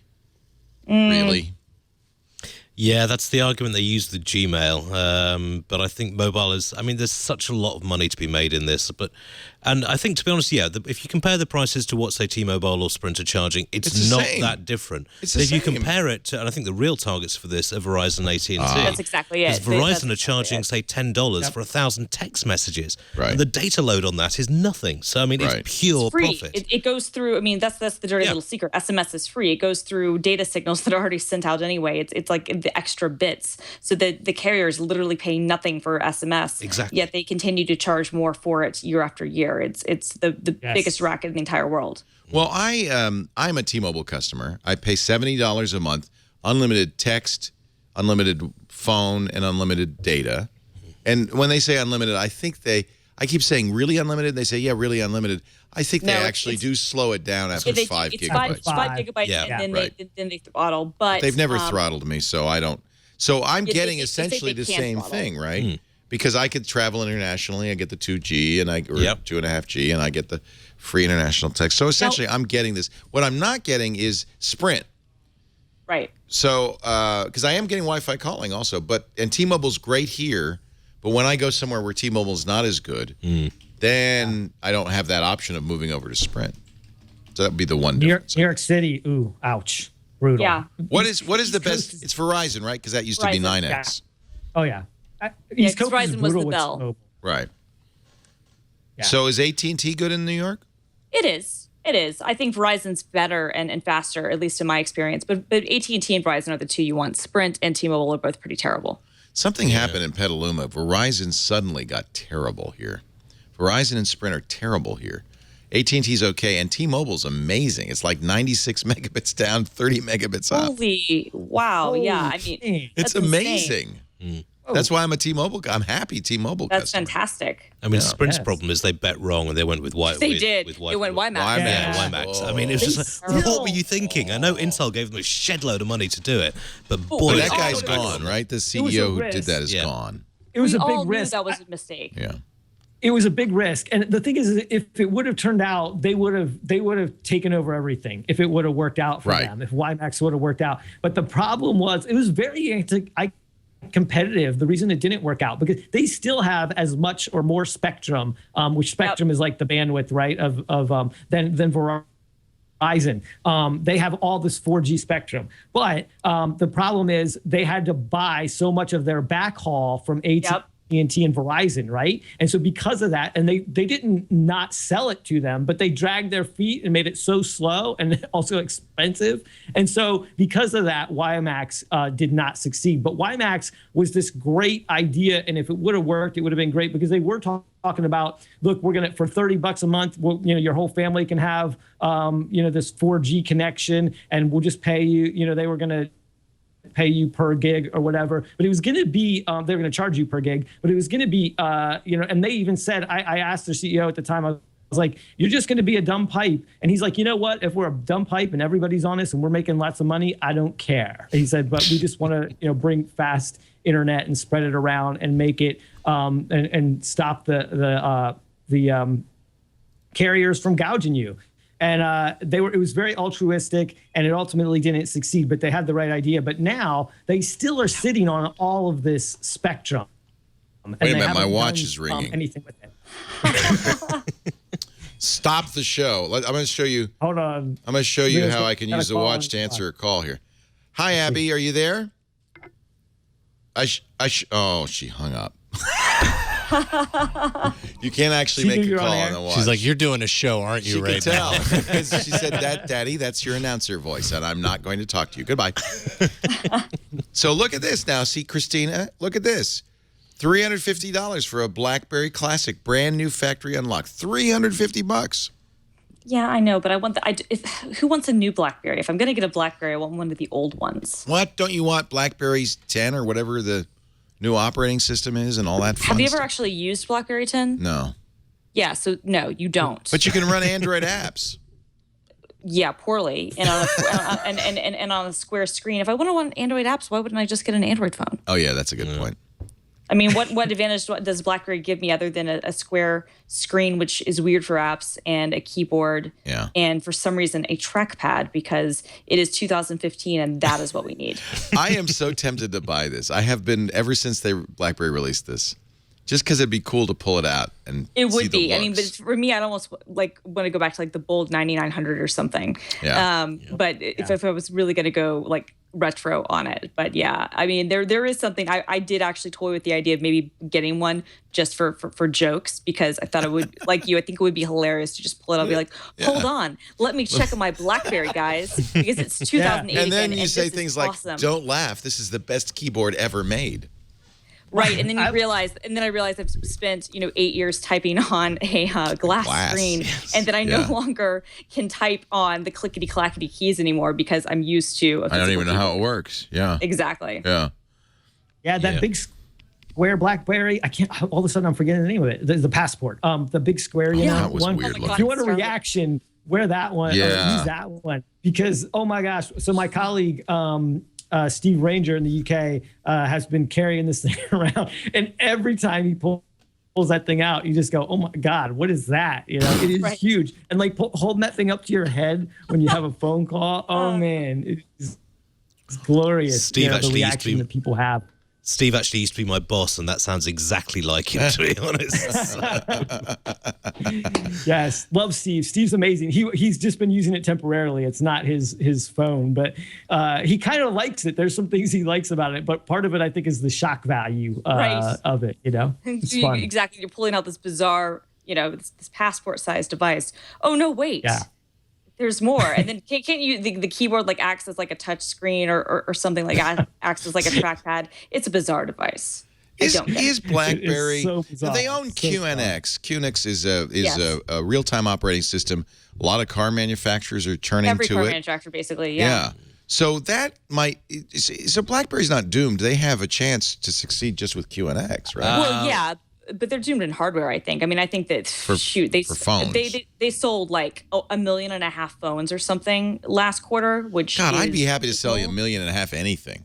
I'd be so happy if we sold 1.5 million anythings. Yeah, no, I mean, honestly, the size of the smartphone market, if you're selling that few phones, like that's terrible. Right. Those are like, I think that like WebOS sold, WebOS probably sold less than that, but that's probably the last time we had anybody sell anything that poorly. I mean, I think they could work as far as the software company goes. They're really going into MDM, but I mean, they bought QNX from Harman, and I mean, that makes a nice side business. But they've got to do kind of the licensing terms, but I don't know. I mean, I think they can totally survive as a software company. I just think that personally, I think their days as a hardware company are basically over. Yeah, I mean, it's a crying shame in a way, because basically they made the smartphone essential.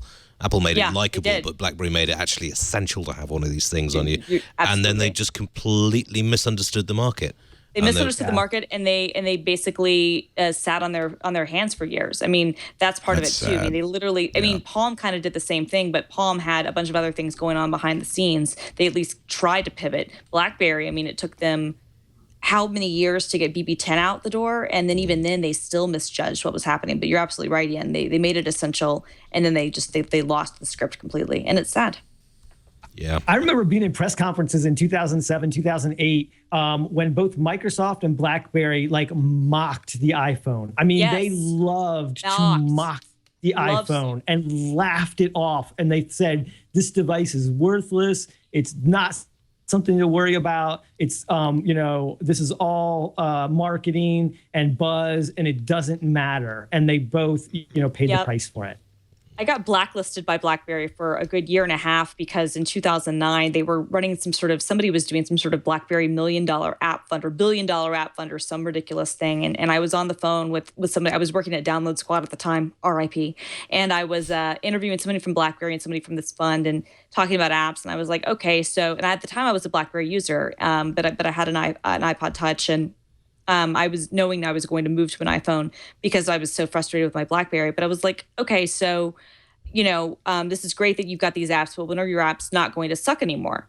And they got so offended that I would dare say that their app situation was dire in 2009. And I was like, but you guys understand, right? Like your apps are really bad. Like they are nowhere near as good as what Apple has and even what Android is doing. And they got so mad and so offended. I was blacklisted for like a year and a half, which I thought was hilarious. Yeah, like completely blacklisted, like completely cut off. And I thought it was funny. I was like, I got off the phone and I turned to my now husband and I was like, well, that was the worst phone interview I've ever done in my life, because they were so they were not happy at all. But frankly, we could all see it then. And this is when they were selling, tens of millions of phones a quarter. They were number one. They were outselling the iPhone, but they didn't have any app strategy. They were crushing it. And I was like, well, okay, well, when are you going to make your apps not suck? Oh, our apps are great. We've got the best app catalog out there. Da-da-da-da-da. I'm like, no, you don't. And that was when I first went, ooh, something is wrong here. Something does not smell right. And unless they can face reality, they're going to have problems.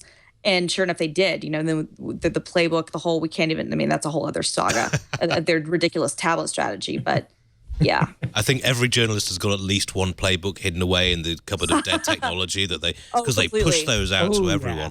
But BlackBerry made exactly the same mistake Nokia made. They got themselves into a really good position in the mobile market, and then they just took their eye off the ball completely and said, this is going to carry on for at least another couple of years. Nothing does. We don't need to do anything. These upstarts will just who's in that boat right now? HTC.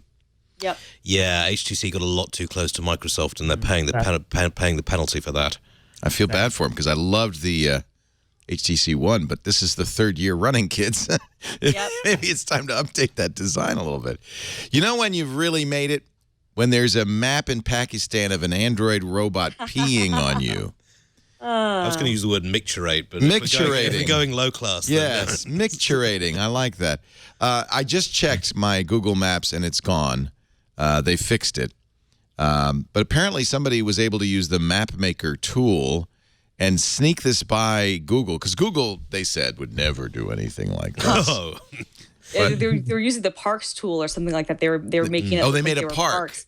Ah. Exactly. They kept adding, the coordinates to basically make this fantastic symbol. Which I think that the fact that somebody actually mapped this out and put the coordinates together is pretty genius and pretty hilarious. That's better than crop circles. Apparently, they submitted it in pieces, so nobody at Google got wise to it. So it's a really smart bit of work. They increased the stream bit by bit. Wait a minute, what's that? There's a happy face? Oh, wait a minute. Google review policy is crap. That's a good one. Thanks to Team Android for finding that one as well. Is that real? No. The vast majority of users who edit our maps provide great contributions, says Google, such as mapping places that have never been mapped before or adding new business openings or address changes. We're sorry for this inappropriate user-created content. We're working to remove it quickly, and now they have. Is this a joke? I think it's a joke. Reminds me of Scrooged, the movie Scrooged, when Bill Murray is talking about, how happy he is that, basically someone has died watching their ad, and then Right. they say something on the and he picks up the phone and he goes, "We at IBC are shocked and appalled at the senseless tragedy." Shocked. I tell you, shocked. There's gambling going on. In a way, it's kind of a compliment to Apple, though, because you notice Windows Phone logos weren't in there whatsoever. No, that's what I'm saying. BlackBerry would have been thrilled to be picturated upon. Yes. Oh yeah, they wish you could have. Please, please, Android robot. Please notice us enough to make Micturate fun on of me. us. Yeah. Google Glass is not dead. Right. The Wall Street Journal says that Luxottica, which basically has a monopoly on all eyeglasses made in the entire world, is working on a new version of Google Glass. What could they do to Google Glass? They could sell it. Quite simply, they own Sunglass Hut, a whole bunch of other stuff. Yeah, they own Could everybody. get it in there. Yeah, they know but above everybody. all, they could make it look stylish, because Google Glass version 1.0 just looked like an engineer had cobbled it together out of bits. Yeah. If they can actually build it unobtrusively or relatively unobtrusively into a pair of stylish glasses, then it just might take off a little better than it has so far. But there's still a hell of a lot of work that needs to be done on it. Luxottica actually had its general meeting in Milan this week, and the chief executive said, yes, we are working on Google Glass 2. Can't be $1,500, although Luxottica is known for really overcharging for bits of plastic on your head. Yeah, the price of Oakley's is proof positive that you can take a few bits of plastic, stick them together, and put a nice branding on it. And Ray-Bans too. But they own all of those. All of them. The Armani, they do Armani's. I think they do Anne Klein's. They do Michael Kors. They have licenses for everybody. There was a great 60 Minutes piece on them a few months ago, and it's really kind of an amazing story. They were just this little Italian eyeglass company, and they just started acquiring.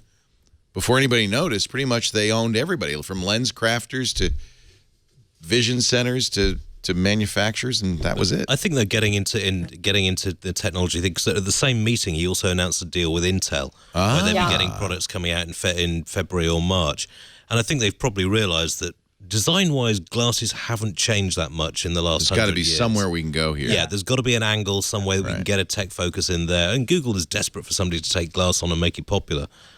You know what I wonder? I wonder if they're going after Microsoft's HoloLens. Somebody's got to make those, and that is going to be a product. That's so cool. Yes, that is. They're on the right track there, right? Because it's true augmented reality in a very, very cool sense. And so I think sort of we're on the right track. Like it has to be $300 or $400. It has to look better and be more integrated into what looks like a normal pair of glasses. And then they have to take the technology more in the direction of like Microsoft HoloLens, which I think is much more on the right track of something that could be useful than what Glass was. I think Microsoft HoloLens is more like the promise of what Glass could be than what Glass was ultimately.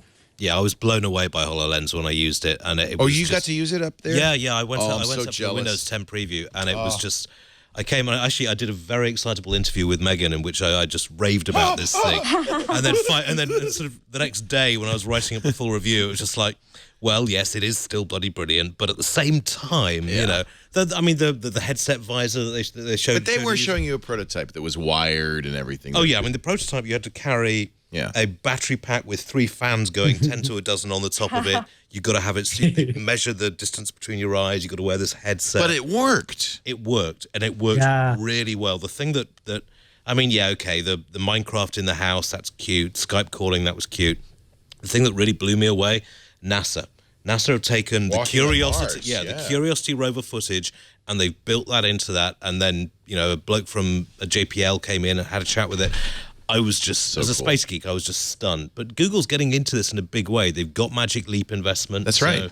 That's they have the technology to do it. Yeah. And I came away from that thinking Oculus Rift is a complete waste of time. See, I'm wondering if the world's going to be divided between Facebook and Oculus Rift on the one hand, and augmented reality and Microsoft and perhaps Google on the other hand. But the big problem with Oculus Rift is you cannot move around the room if you're wearing it without stubbing your toe or falling over. Yeah, because you can't see. No, you can't see a thing. You can't see it. But you could drive a car with a HoloLens on.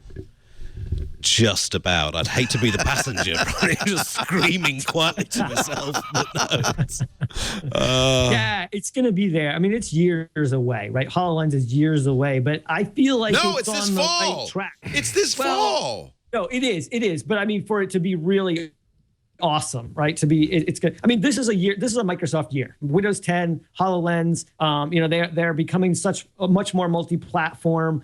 Somebody in the chat room brought up Microsoft Band when we were talking about the watch. You know, that's actually true multi-platform, and so kudos to them for doing that. So I feel like this is a Microsoft year. There's going to be more to watch, more to cover, more to be interested in Microsoft than there have been in a long time. HoloLens this fall is a good example of it. But I think for HoloLens to really, the promise of HoloLens is still, I think, a couple years away when it's, you know, it is more like Google Glass and it is integrated into something you can wear around.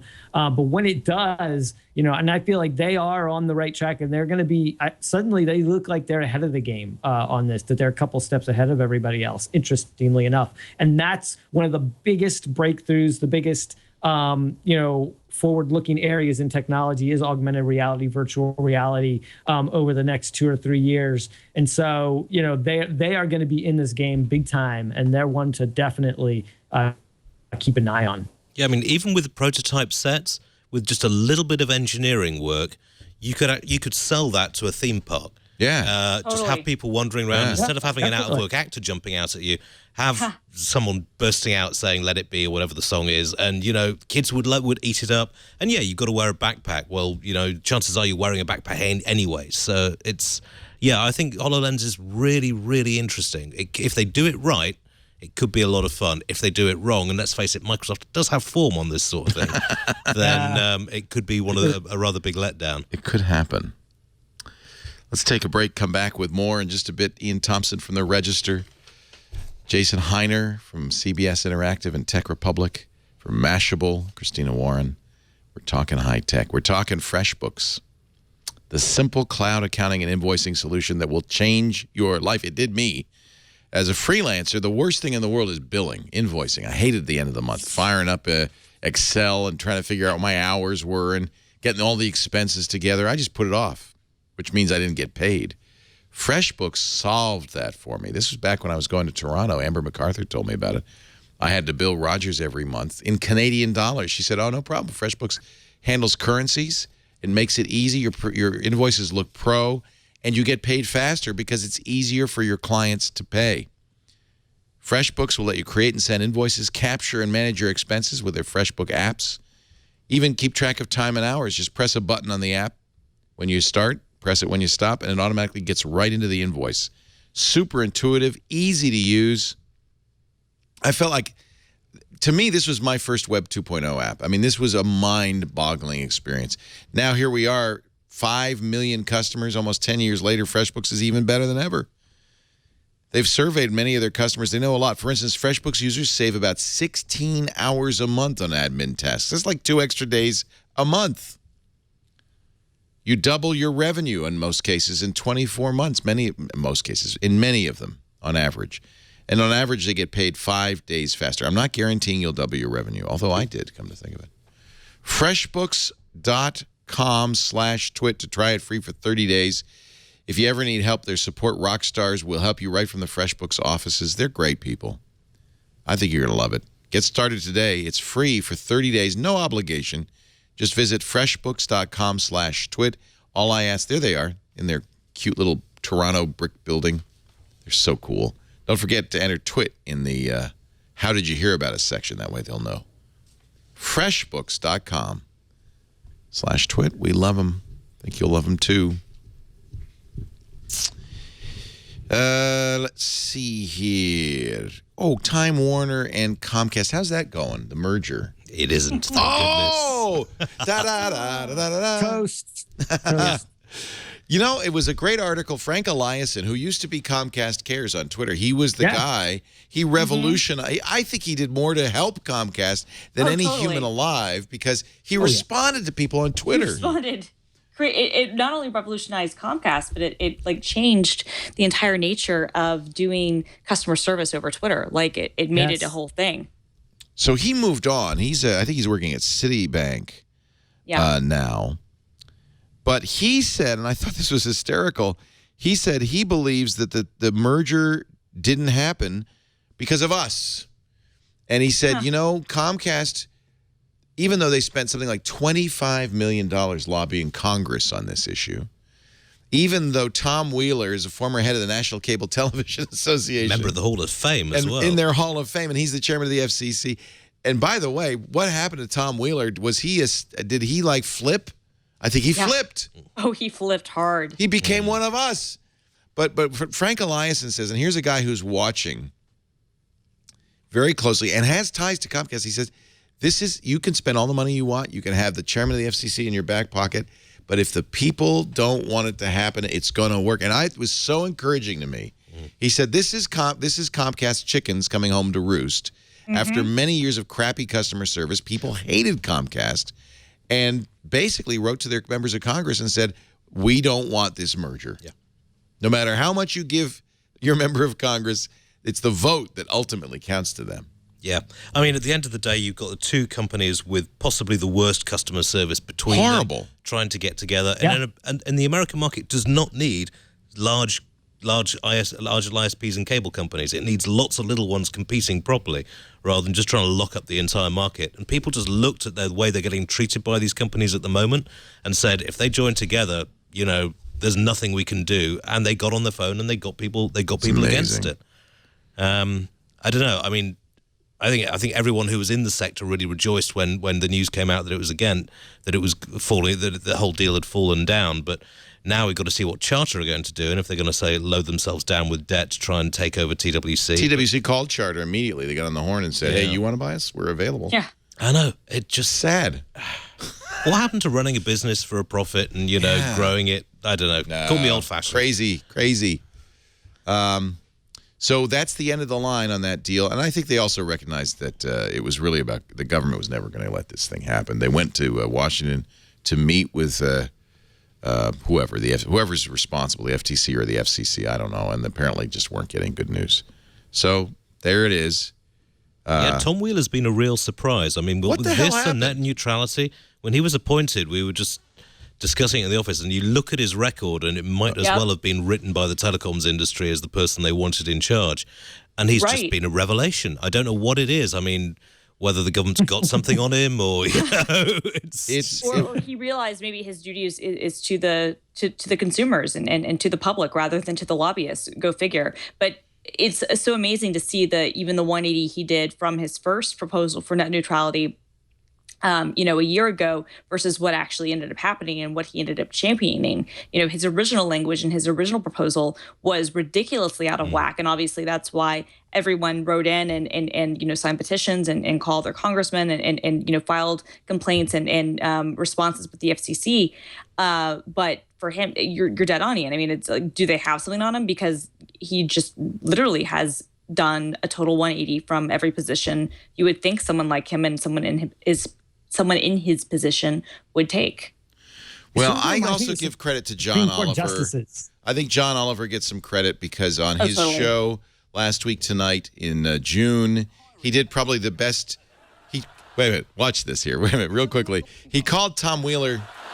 Sure, it's a little offensive to Australia's favourite baby-eating... He called John... That is the equivalent of needing a babysitter and hiring a dingo. He called Tom Wheeler a dingo. And his excellent conversation about net neutrality raised, in fact, the issue of Comcast and Netflix. Comcast putting the screws to Netflix, as they eventually did, to get access. And so John Oliver, I think, gets some credit. I think he raised awareness of people to net neutrality. I think we can give him some credit for changing Tom Wheeler's mind a little bit.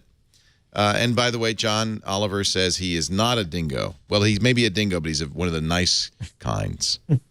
He's a cuddly dingo. It kind of reminds me of the Supreme Court justices. You know what I mean? You go in and they have this voting record, and you think they're going to be one thing, and they get in there, and all of a sudden they're starting to act with their conscience, and you realize that in some cases that they're more of a human being with with some rational judgment. It doesn't always happen that way, but I think with in this case, in some cases his true colors have shown through. He's not an elected official. Yeah. He's trying to. His job is to sort of act rationally on behalf of the American people, and so I think to everyone's surprise, he has. I have to say, the tinfoil hat wearing part of my brain. Wheeler actually took a couple of months off work and went and volunteered with Obama when he was first getting his campaign together in 2008. It's not the same guy. They sent back a clone. Right. It's like that movie Dave. It's like that Kevin Kline movie Dave, where the real president dies and they find the guy that looks just like him to be the president. Tom Wheeler. That's exactly it. Well, we were thinking, now Telko's playing the long game and sending him back to inveigle himself into President Obama and get his trust so he can get and hand over all this. Oh my God, you guys. There is a new Terminator movie coming out. Oh. Could he be John Connor? Could this be like one whole big play? I mean, there is a new Terminator coming out. It looks terrible, by the way. Yeah. But it is coming out. I have to, and by the way, Arnold is in it, which is really weird. I know. He was at CinemaCon on Monday, and it was really funny because he was there and Tom Cruise was there. And, both of them, have been in the business about the same amount of time. And Arnold Schwarzenegger, somebody that I was with, compared it to seeing the Lone Ranger opening up a car dealership. Yeah. And that was pretty apt. Meanwhile, Tom Cruise totally still has it. I mean, he might be crazy as hell. Don't sue me, Tom. But allegedly. He's charismatic. But he's charismatic, and he's actually hanging off the sides of A400 jets, and he still has it, whereas Arnold is just sad. Although Arnold was on Reddit, because somebody posted up a review of the new Terminator Genesis film coming out, and sure enough, Schwarzenegger on his cleared IT came up. Top comment on that forum was, this person must have dreamed this movie because they obviously haven't seen it. Oh, wow. He's very good at playing the social media game in a way that Tom Cruise really isn't. I mean, if he's not jumping up and down on sofas, he's not really happy. No, Tom Cruise doesn't really play the social media game, but Schwarzenegger, I guess, is better with that. But he did take a moment to make a dig at the last Terminator film, saying that it didn't count because he wasn't in it. And I was thinking, dude, you know what? Terminator 3 was still pretty bad. Maybe you don't want to really. I wasn't in it. I was barely in that one too. How did we get off on that topic? I don't remember. Sorry. What I was talking about. You're saying Tom Wheeler. It seems like oh yeah, Wheeler. Iain was saying that he was really good. I actually think that there is some stuff in. I'm thrilled that they voted for net neutrality. Many of my colleagues are not, and a lot of our viewers are not. Think that this is going to be the end of the world. That we will have to pay a license fee to do a podcast. None of this is going to happen. No. But I do think there is, in some of the language, a sop anyway to some of the telcos that they haven't completely given us everything we want. And I think that there will be more to be said about this. I don't think we won 100%. On the other hand, I think not having Time Warner and Comcast merge is good for everybody. If only they could have stopped, Comcast from buying NBC Universal, right? To me, that's still. I made this comment on Friday with Mike Elgin. Like, that to me is still the biggest travesty. That's why we thought this would go through, because God, they let that one through, and that was obviously terrible. No, that's what I thought. That's why I was honestly shocked that it didn't happen. I was like, well, if they let this very clear conflict of interest happen, then why won't they won't stop this? Right. But well, I guess I think it's a new era, and I think that and this, I think geeks should take this to heart, that by participating, by being active, by writing members of Congress, by using the tools available to us, we can actually sway Congress. We can sway the FCC. We can get them to do what we want to do, but we have to be active. And those were two hot button topics that geeks were very active on. Restores your faith in democracy. Well, I think a little bit, and I think a lot of geeks are very cynical, and a lot of us are, you know. And we should be. We should be. I mean, we got a presidential election coming up in a little over a year, and it is not going to, whoever gets nominated, it's not going to be a choice any of us want to make. Not really. No. None of the front runners look good. And so, what I think is unfortunate is when that happens, young people especially get disillusioned and say, well, see, all I can vote for is one Muppet or another Muppet. I don't want either Muppet. So politics obviously doesn't matter, but it does matter on the local level. It can matter when you, on the congressional level. You know, you need to get involved. President, maybe not so much. This costs so much now. Yeah, I think they're saying that it will be $1.5 billion for each side in this presidential You've got election. this really weird electoral system over here, because, I mean, we're having a general election in the UK at the moment, right? And you are only allowed to campaign for 3 weeks. I love that. The business of government goes on until 3 weeks before the election, and then everyone goes home and goes campaigning. Yeah. And now you've got people who are announcing for the presidency 18 months before the vote's even going to be held. But, I mean, it's an and most enormous members of waste Congress are raising money all through their term. Exactly, and they're raising it from people who want a favor back for it. So the whole system seems we got to fix that. Mad. But do you think Britain is better run than the United States?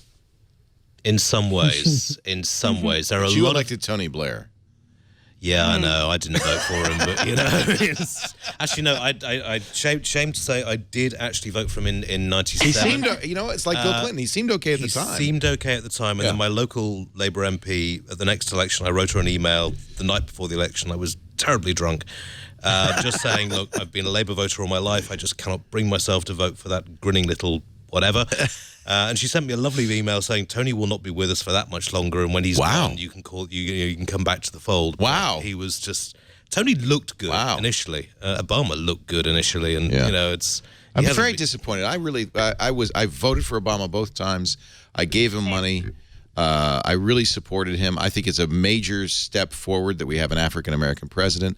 I believe that the Affordable Care Act is a very important thing, but at the same time, drones like out of control. Trans-Pacific Trade Partnership. This you know, fast track on this treaty is appalling. It's fundamentally undemocratic. And of course, the eavesdropping, which has done nothing but increase during his tenure. All of that kind of has soured me a little bit. And I'm trying not to get soured on politics in general. The thing is, I don't see anything change. I mean, Hillary seems to be the heir presumptive, and she's even more up the NSA's backside than Obama was. So, I mean, it's just, I don't know. You guys, I shouldn't really be commenting. It's your election. It's your country. What do you guys think? No, it's your country, too, because after all, what we do influences everything, especially our allies across the pond. Don't you think? That was what was wrong with Tony Blair, is he was in our back pocket. Yeah, I know, and that's caused a real backlash, and it's much less the case now. I mean, people are looking people are looking towards Europe and then looking to get out of Europe and just go it alone, which I personally think is madness. But you know, everyone's got the choice they want to do. But no, particularly after the last two presidents, then America is no longer as influential over there as it was, and we have a new call. My phone is ringing again. Answer the phone. All right, let's see if this works. Answer the watch. Hi, Abby. Is that you? Yeah. How are you? I'm talking to you on my watch right now. How do I sound? It actually sounds really good. Yeah? You sound pretty good, too. It sounds pretty much like you're on a phone. Well, yeah. That's it. I mean, you still need the phone. The phone's right next to me. But I guess the microphone. In fact, I think they've done something with the microphones because everybody's saying Siri works better on the Apple Watch, too. So, but the question is, would you want to make a phone call talking to your watch like Dick Tracy all the time? What? I was just saying, if you were able to make a phone call on your watch, would you want to talk to it all the time like Dick Tracy? Do you know who Dick Tracy is? Yeah. Okay. No. Okay. I would. My daughter's only 23. Apprehensive because the technology is so new that the call would get messed up in some way. It seems to be working. I mean, look, cell phones are kind of unreliable anyway. I think it's kind of interesting that you can do this. I have a feeling it would be mostly for things like, oh, I can't talk right now. I'm on the air. Can I call you back? That kind of thing. Anyway, I love you, Abby. I'll talk to you later, okay? Cool, yeah. Sounds pretty good, actually. Good. It's a little muffled occasionally, but that just might be how you're talking. I think it's my sleeve. Well, anyway. All right. I think the microphone's right here. All right. Love you. Bye. All right, love you. Bye now. Talk to you later tonight. Isn't that interesting? I mean, that's one thing that the Apple Watch could do that no Android Wear watch can do. That's true, but didn't you feel like a bit of a plonker when you were doing it? Yeah, I felt a major plonker. Yeah. And I don't even know what that means. It sounds like an Atlantic fish. It's not good. It's not good. The Department of Homeland Security is opening an office in Silicon Valley. Woohoo! Woohoo! Well, considering how many people they annoyed this week at the RSA show, then they're not going to be particularly. They said this at the get this. This is the quote from DHS Secretary Jay Johnson in a speech at the RSA conference. We want to strengthen critical relationships in Silicon Valley and ensure that the government and private sector benefit from each other's research and development. That's absolutely what we do not want. Yeah, I mean, they would. The Homeland Security at RSA this week. You also got Obama's cybersecurity sort of aide or whatever, Congressman Mike Richards or whatever who was overseeing, and they all said the same thing. We need a perfectly safe, strong form of encryption, which we law can get enforcement into. can also access. And every single person who knew anything about cryptography there was just like, you don't get it, do you? You know. So, but Silicon Valley can invent anything. No, math doesn't work like that. And even they're still pushing the back door. Yeah, I mean, I thought we got this settled in the late 90s, and you've got a new generation of politicians who's come through who you've got to explain it to them again and again. It doesn't work like that. And even if it did, you then got to give that same power to law enforcement around the world. Yeah. So right. And who at the end of the day is going to buy an Apple or an Android phone if they know that the encryption is already broken? It makes no logical sense at all. I had one cryptographer in the pub late at night who was just like, it's just, I mean, he's British, so it's just bollocks. There's no possible way they could do this. But they will not see it. They keep on thinking we can invent a miracle. And it was David Cameron who actually first proposed this. Don't get me started on that shiny-faced little... You don't like him either, huh? Because, if you want to send a chill down your spine, listen to what else Johnson said. He says he wants the DHS to go full throttle on technology that will help it monitor cybersecurity threats in the U.S. Quote, later this year, we will be in a position to begin to accept cyber threat indicators from the private sector in automated near real-time format. Yeah, the laws went through the House of Representatives this week. Direct connection. We just want to connect right up to Google and Facebook and everybody else. Well, they're already doing that through the NSA already. That's why they're all encrypting their backlinks. But I mean, the House of Representatives did pass two laws, one of which would allow for anonymized data sharing between government and companies. Well, what good is anonymized? How am I going to capture a terrorist if I don't know who he is? Oh, but it's all in the metadata. You know, it's just.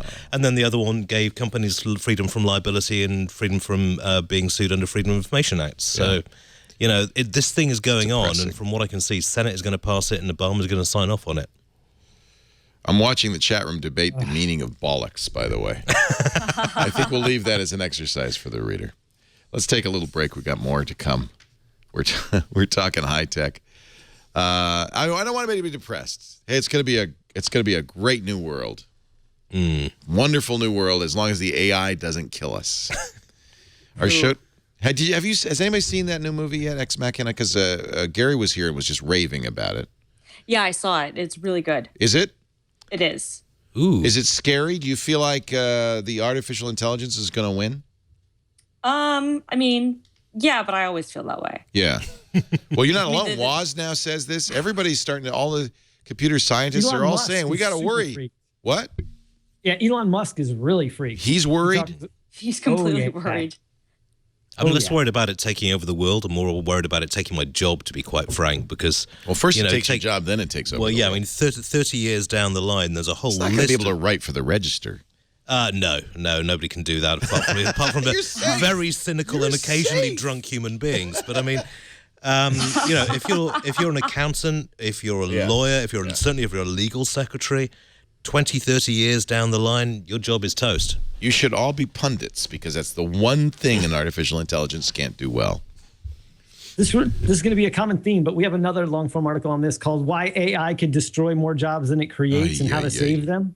But it's actually, so it has some interviews with a number of the people that, like at MIT and other places that are working on AI, Eric Bernolfson, who did The Second Machine Age, the book, The Second Machine Age, and others. And ultimately, actually, if you read the article, there are some things to come away with. I'm not as freaked as Bill Gates or Elon Musk. I'm not as smart as those guys either. But I think that these researchers who are working on this stuff bring up some ways that clearly AI is a long, long way from getting even close and may never, ever be able to deal with the kinds of experiential knowledge that human beings can, where they take two different, kinds of knowledge and bring them together and then come up with conclusions, and then now it's going to automate a lot of manual labor jobs, but we've been worried about that for decades.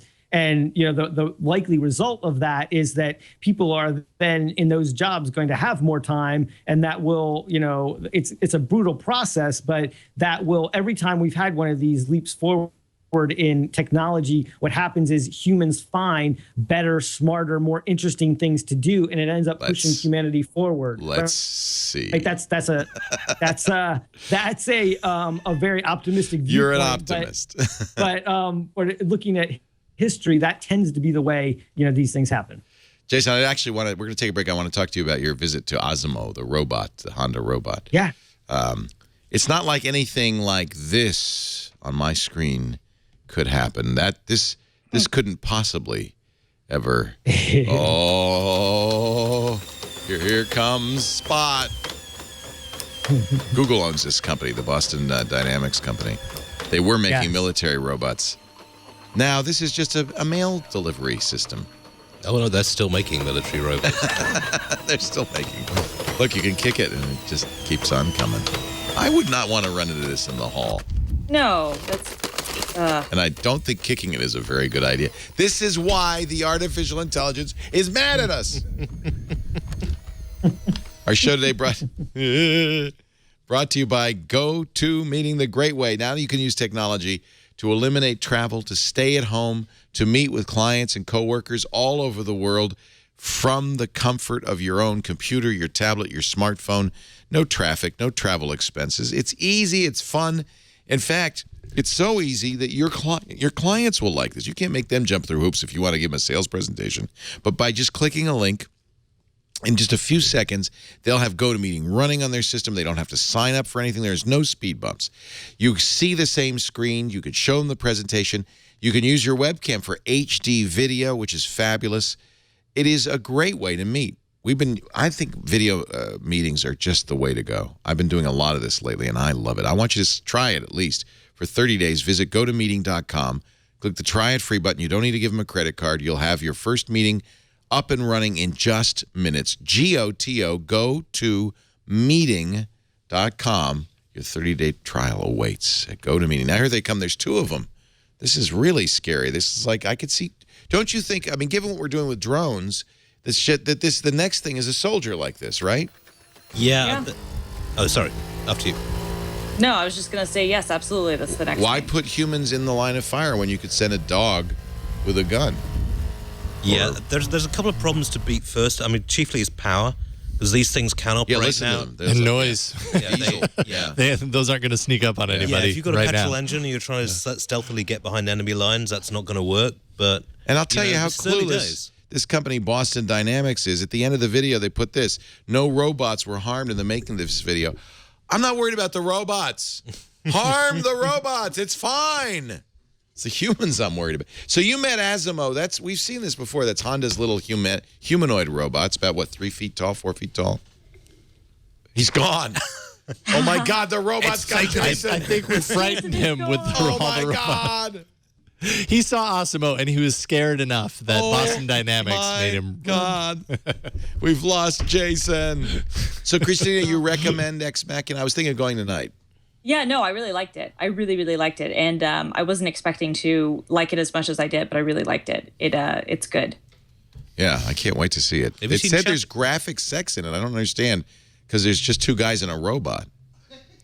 Maybe I shouldn't go see this. She's hot, though. She's hot? Hey, as long as it's better than Lucy, because I sat through that film and it was like, wow, that's 2 hours of my life I want. You know what I like, though, is her. Her was great. I like Scarlett Johansson as my artificial intelligence. I wouldn't mind that. Who would, man? I mean, come on. I think we would all wouldn't we? Like that. Totally. Wouldn't we? So, Jason, were you impressed by Asimo's abilities, or do you feel like we don't have to? He's not a threat. Asimo is definitely not a threat. No, he's sweet. But he's kind. But one of the interesting things, the biggest takeaway from this is that Honda's been working on this for a long time. Yeah. They've been working on this since the 1980s for 30 years, and they have developed what is the most humanoid-like robot that we have in existence. And Osimo itself is about the 12th version of the humanoid robot, and it came out in 2000. I remember seeing it walk upstairs, fall over. Yes, yes. They've been real upfront about the research and the trial and error that has gone into this. And every year it keeps advancing. It keeps doing more. And now it can, kick a soccer ball. It can walk up and down stairs. It can run. It can pick things up for you. It can shake hands. There's another photo where I was shaking hands, or a little video where I was shaking hands. Now, was it a firm handshake? It was pretty firm. Yeah, okay. It was pretty firm. It seemed like he didn't want to let go. No, he did not want to let go. Yeah, that worries me a little bit. Which is interesting. Yeah. But as soon as but it was smart enough to, when I disengaged my grip, it gave up. It gave up. It disengaged. Okay. But this is a long way from being usable, right? And artificial intelligence is the next big thing that can feed into this. And but one of the things I push them on is are you guys connecting up to the cloud? Are you partnering with people who are doing artificial intelligence and that kind of thing? And they are, and they're working on some of those things. They were kind of coy about how much of that they're doing, because there's a lot of massive processing that can go on in the cloud, doing things like IBM's doing with Watts and right. those type of things. But we're a long, long way from this being, something that can be, human-like. They're aiming Osimo at being a helper in the home, for instance. So people that have some kind of physical limitations, right? It can pick things up for you. It can answer the door for you, and the eyes are essentially cameras, and you can look at your phone or a tablet and see who it is, interact with them. It is looking at things like going in and doing nuclear waste cleanup, doing, landmines, searching for landmines, using robots, things that we don't want to use humans for. But it's very, very basic, and it's a long way away from being something that can, replace humans in jobs other than sort of the very most basic things. I mean, obviously, some of the home helper thing, would compete with somebody like a home health aide and that kind of thing, but only for people that need very little of the things that the healthcare. I love this Unicub that you were riding. This is also the Osimo technology, but it's a little cycle. It did. So out of the Osimo technology, they did a lot of research on how humans walk, right, to make this walking humanoid robot. And so two things came out of it. This device called Walk Assist, which is a belt that attaches to your legs, and it helps people that have had a stroke or that are somehow physically limited in walking. It helps them walk. And then also the Unicub, which is a little device that you sit on and you sort of lean forward, and you can use the pedals. You can see my feet on a little bit. Just a little bit of pressure helps you kind of speed up or slow down, and then you lean to kind of steer and to direct yourself. So they're aiming. It's like a Segway. Yeah, it is. It's like a much less expensive version version of a Segway. They're aiming them at things like airports. Yeah, there's the you're pulling up on the screen now, the walk assist device. Right. But the Unicub is like a little exoskeleton almost. Yeah, it is totally an exoskeleton, exactly. And they eventually want to make it small enough so it could fit under your clothes and, you know, assist you in walking. That's going into clinical trials next year, so that's getting close. The Unicub is something that's they have it at a science and technology museum they're testing it in Tokyo, and the Unicub is aimed at things like airports and museums and wide open spaces where it is if you are limited in your mobility, you might be limited in being able to walk.